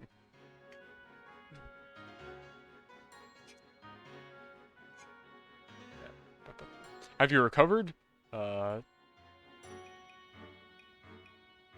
the 1,000 perils of the Grand Abyss? Yeah, I'm good. I'm built different. I'm better. What a... It's the beauty of youth. I'm still feeling it even though days have passed. So yeah, what do you want to talk about? However, I've often stayed up late, thinking about the... Oops. I started writing to collect everything I discovered in the Abyss in a book. Ah, yeah. Cool. Of course, I asked Miss Gita for permission, and I omitted some of the details.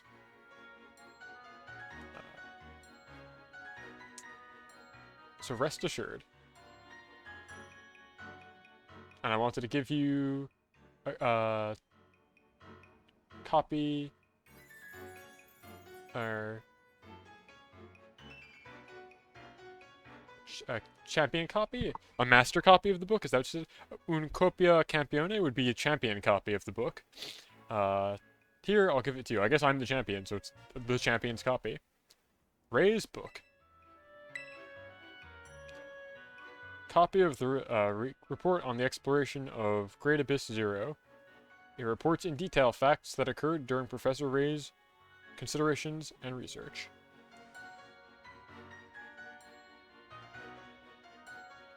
I really caused a lot of trouble in the Great Zero Abyss, so I'd like you to keep it. Consider it my way of apologizing, even though I know it's not enough. While you're at it, could you show me your Terra Sphere? Yeah, here's my Jo crystal. I always have that thing on me.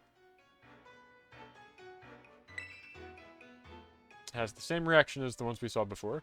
This came into direct contact with the energy of Terapagos in the Abyss.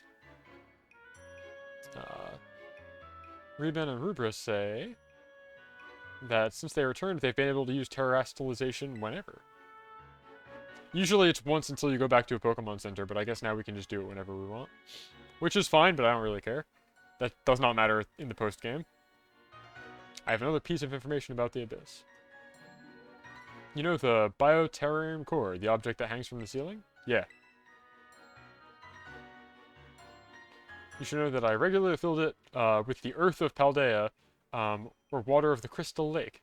Yeah, that makes sense. Because those are super charged up. This stabilized the phenomenon and made use of the terrestrialization possible within the Institute. Okay. However, since I inserted a crystal collector in the Abyss, the characteristics of the core are... what? Have changed. Astral Terra-type Pokemon now appear in the dome, glowing with the colors of the rainbow.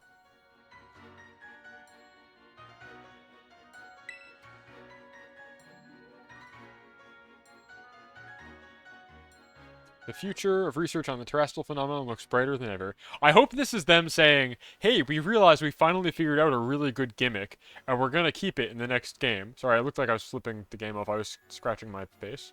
I hope this is them saying, the future for terrestrialization looks bright because we're gonna keep it around because it's fun, and it's good, and competitive players like it, and casual players like it, and it builds upon an existing system that the game has, i.e. the type matchup chart. I hope this is them being like, we've recognized that. I'm sure it's not, but it would be nice if it was. Talking about Astral Terra type, I talked about that already. Before I forget, there was a gentleman in a dark suit at the entrance looking for you. Who would that be, I wonder? With that, I've told you everything. Bye-bye!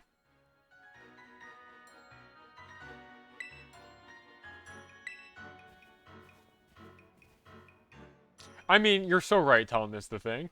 It's heartbreaking. It really, really, truly is heartbreaking. Okay. Is Terapagos always male, or is there a gender split? I'm kind of surprised it has a gender at all, actually. Could I have gotten a female one? I hope not. Otherwise, I'd have to re-roll. Whatever, I'm not gonna think about it too much.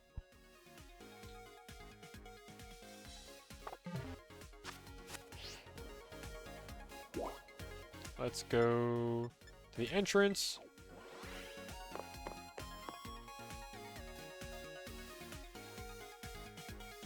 The one you catch is always male? Okay. All of my IRL pets are girls, so I have a preference for my Pokemon being female also. I think they're cute. Like my tortoise is a girl, my cat's a girl. Most of my friends are women, so I don't know, I feel like I just have a proclivity. So if memory serves, here's what I have to do for the last story beat. We go to the Crystal Lake with Terapagos in tow. And something kind of funky's gonna happen.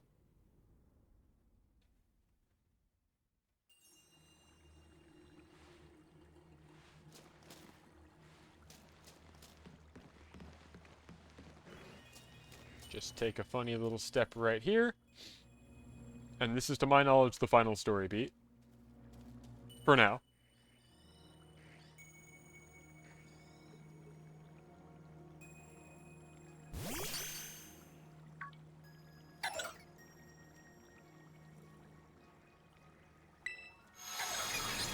Using my funny JO powers, we're doing the time warp.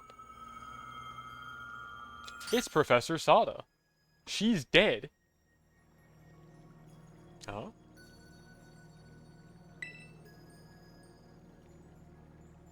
Where did I end up? Has a space-time distortion occurred? And who are you?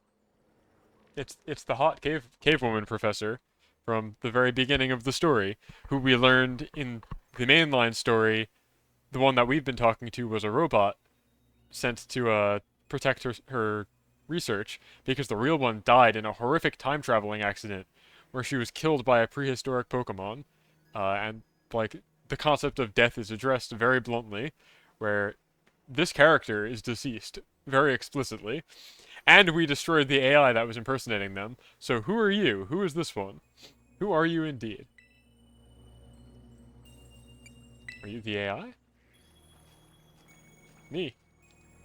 You're saying I would be a robot with artificial intelligence? If it were feasible to prove, if that were feasible, it would provide to be, or sorry, it would be a very useful invention. I am Olium. In the English, he's Sada, like Pasada of the past.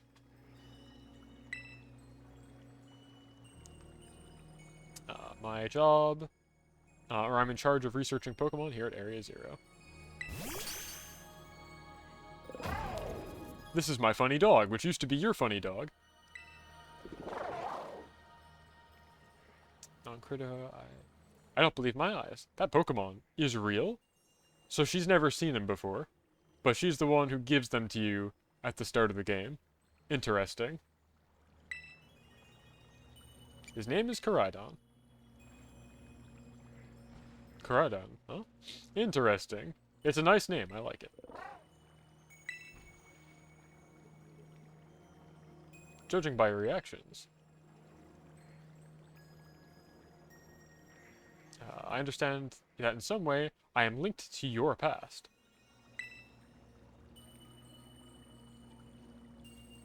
But in space-time, there are infinite parallel realities. It's possible that the meeting of ours is not linked in any way to our past or our future. But, interesting.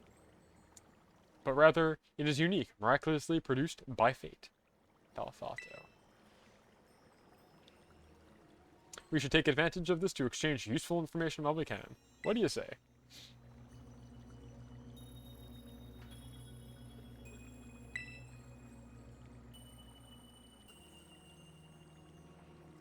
What would you like to know?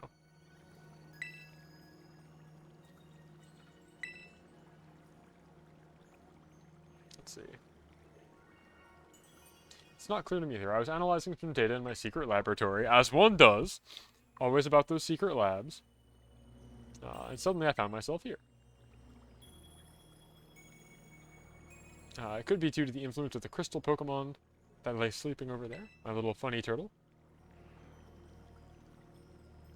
Or maybe the reason lies in you and me.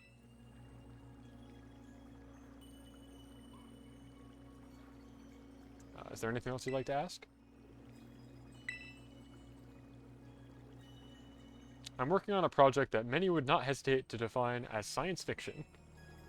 A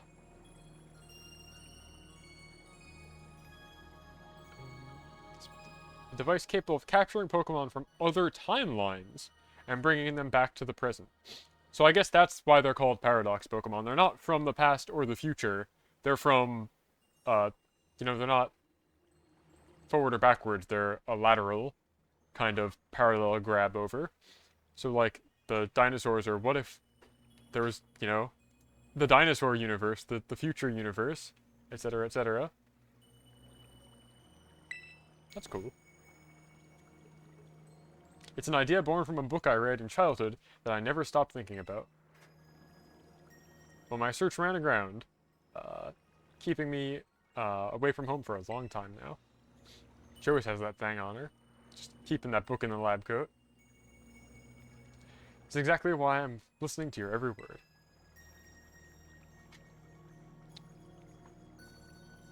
This conversation of ours could be the keys that I've been seeking desperately. Is there anything else you'd like to ask me? Yeah, what about your family? Her son, Arvin, is a character we met in the very beginning. He's very sad to learn that she is not around anymore. Do you want to know more about my private life? I have a son. A child, rather. He'll be home now. If you can talk about now in a situation like this, that is. He will definitely feel lonely and sad. So true. So true.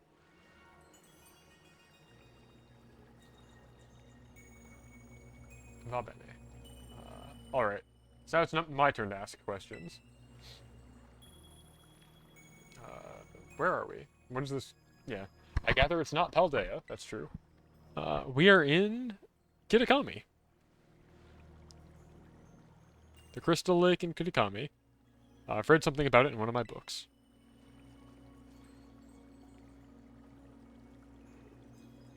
It's a place where the water is full of tar crystal energy and it flows. Yep, yep, yep. There's a considerable deviation from the or rather, this is a considerable deviation from the coordinates of my laboratory. Alright, second question.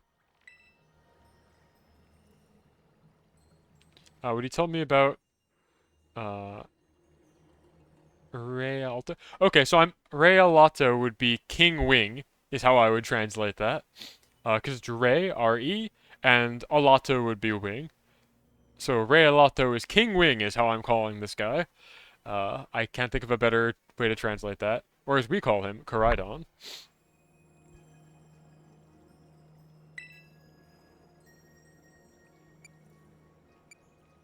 He's very important to me. Great answer, kid. Not what I'm interested in knowing.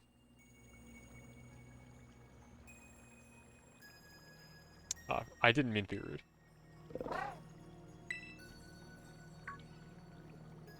And that book. What a unique cover. I've never seen one like it. Oh yeah, let's give this woman from the past research that she shouldn't have access to, and really complete that time circle. It's called The Treasures of Area Zero. Can you show me for a second? Yeah, just drink it in. Parla de... Talk about the Great Zero Abyss, and even Awakening of Terapagos? Yeah. The author of the book is, a certain Rhea. Do you know her? Yes. She's a professor. Is she a teacher? Strange. Only me and those from the Pokemon League should have permission to view Area Zero. Weird, isn't it? As a researcher, I won't hide from you how much I want to know what's written in that book. Gimme, gimme. If you don't mind, I'd like to take it the time to read it carefully. Yeah, yeah. Ooh. The mist is rolling in. Our time might be coming to an end.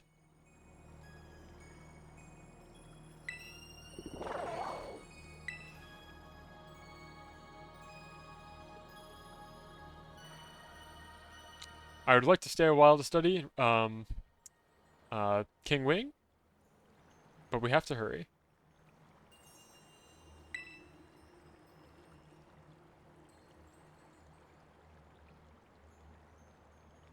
That book is priceless, and I would feel guilty for asking to borrow it without offering something in return.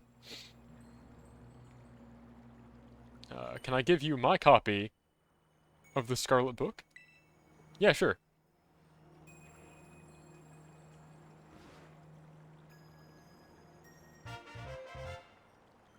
We've obtained the Scarlet Book. The Scarlet Book. Report of the expedition of the Paldean Chasm obtained by Professor Sada. The book says Sada in a slightly crude handwriting, clumsy handwriting. The official paradox name is Winged King. Okay, yeah. King Wing is what I was saying, but Winged King also makes sense. I'm so grateful to you. So this is messed up. So she's coming to us from the past. We give her the book that jumpstarts her research into the terrestrial phenomenon, which is what causes us to go down the rabbit hole of making that book in the first place. So we have, in fact, like, completed the loop. Because she's the catalyst at the very beginning of the story that says, you gotta do this. We meet Koraidon because she gives him to us. And now she's like, I've never met this guy before. Could read at home would be the perfect opportunity to return after all this time. Wouldn't that be nice? Well, the time has come to say goodbye.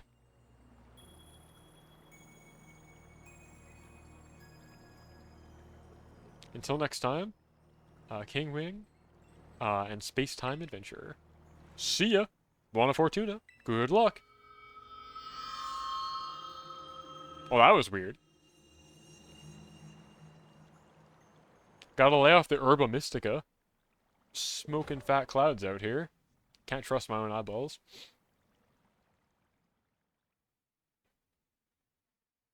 Interesting. You're gonna cry? Why? Yeah, that ain't that the way. You can't trust those things as far as you can throw them. That's why I have autosave off. I always save before I fight those things.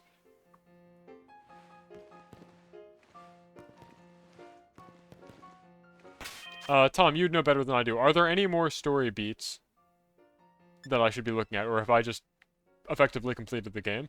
We've handed the professor who kickstarts the story the thing that bookends the story. That's it until the patch? Perfect.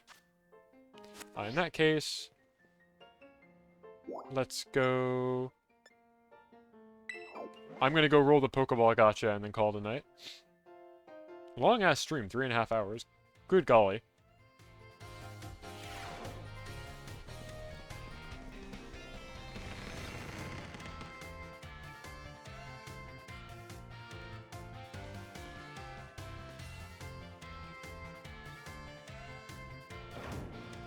Okay. Save.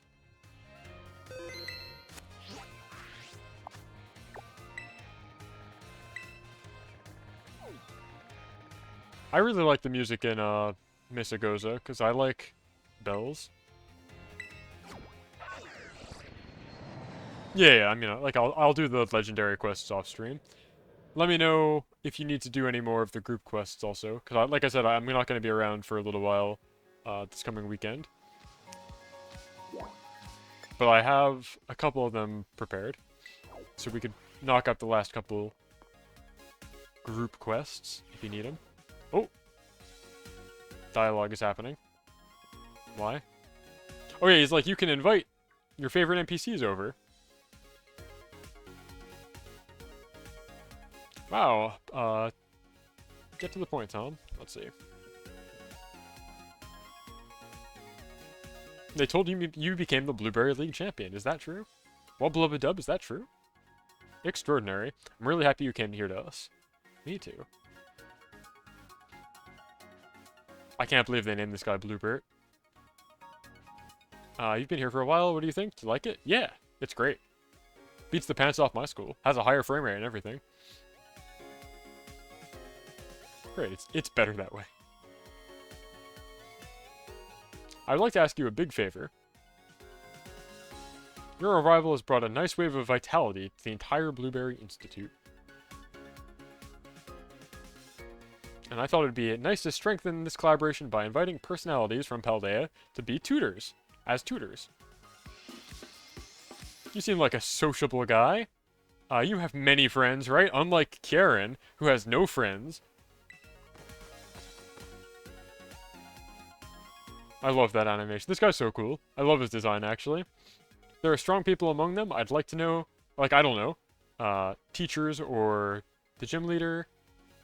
You might want to invite them to the Institute. Yeah, sounds good. We can do that.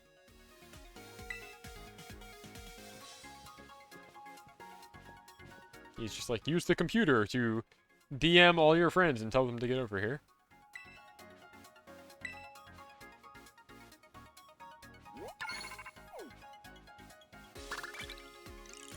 I like that they keep giving me, like, small amounts of points. As though I don't have plenty. Ciao. See ya. I'll do that some other time. I'm just here to roll the gachapon. Yeah. It is known. Gotcha. Gotcha.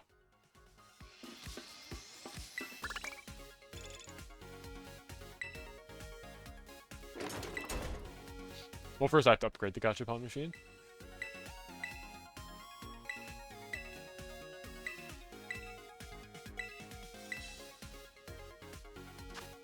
Gotcha, gotcha.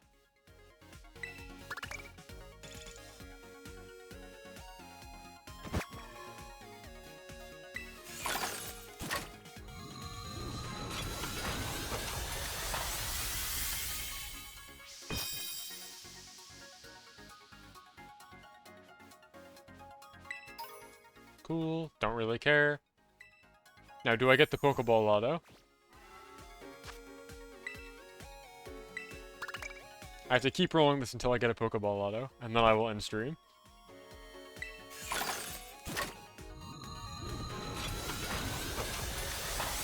I adore this incredibly gotcha animation they've added, though.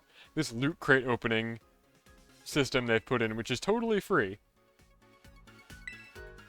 And doesn't actually give anything of value. Yeah. Pokeball gotcha. Let's go. Oh, it's just double round. Who cares?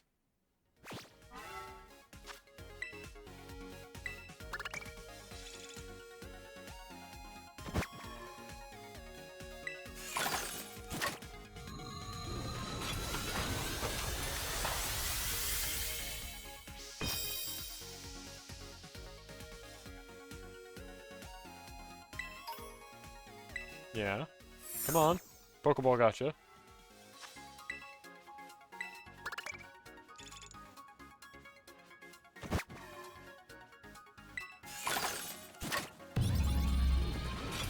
Oh, it's fancy. What do we get? What could the gold thing be? Okay. Bunch of gold. Don't really need that.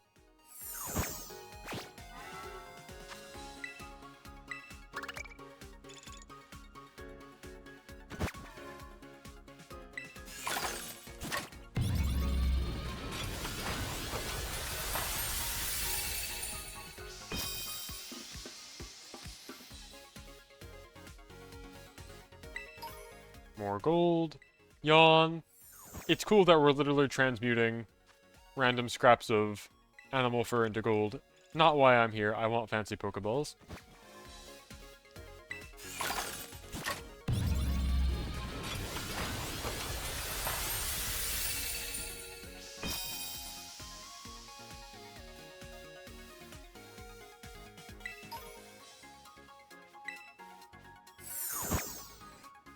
Yeah? Rainbow? Yeah, Pokeball Lotto, let's go! Time to get some rare Pokeballs and end stream. Gotcha! Gotcha! Gotcha! Gamble, gamble, gamble. This is like the only renewable way to get Master Balls, so... What do we got? Safari? Sport? Anything cool? Ooh! 2 super rares. What do we got? Rapid Ball. Oh, just 2 Rapid Ball. Boring. Whatever. It's fine. I don't have anything that I'd put in those, but, you know, they're rare. That's fine. Alright, I'm going to end stream now. Like I said, I'm going to be far and away this weekend, and I won't be back for my usual Tuesday time slot. So I don't know when I'll stream again, but the year's looking bright. I'm very happy to be actually staffing an event in the grandest sport of all, being a real Pokemon professor, etc., etc. So please pray for me, keep me in your thoughts, and I will be back when I'm able to be back. Next stream will likely either be more Ribbon Master stuff, or it's going to be the epilogue. One of those two. Okay. I'm going to send you guys to Big Ham, friend of the show, Big Ham. She's playing WoW, and I think it's a collab right now. So go be nice to her. She's a large large gaming hamster. I don't know about being a gay hamster. I don't have any knowledge one way or the other. Large gaming hamster on Twitch.tv. So we're gonna send you off to Big Ham. Go be nice to her. She's very funny. And she's very Brazilian, so go mention Brazil. That's gonna do it for me. I'll catch you when I catch you. Bonacera, and good night.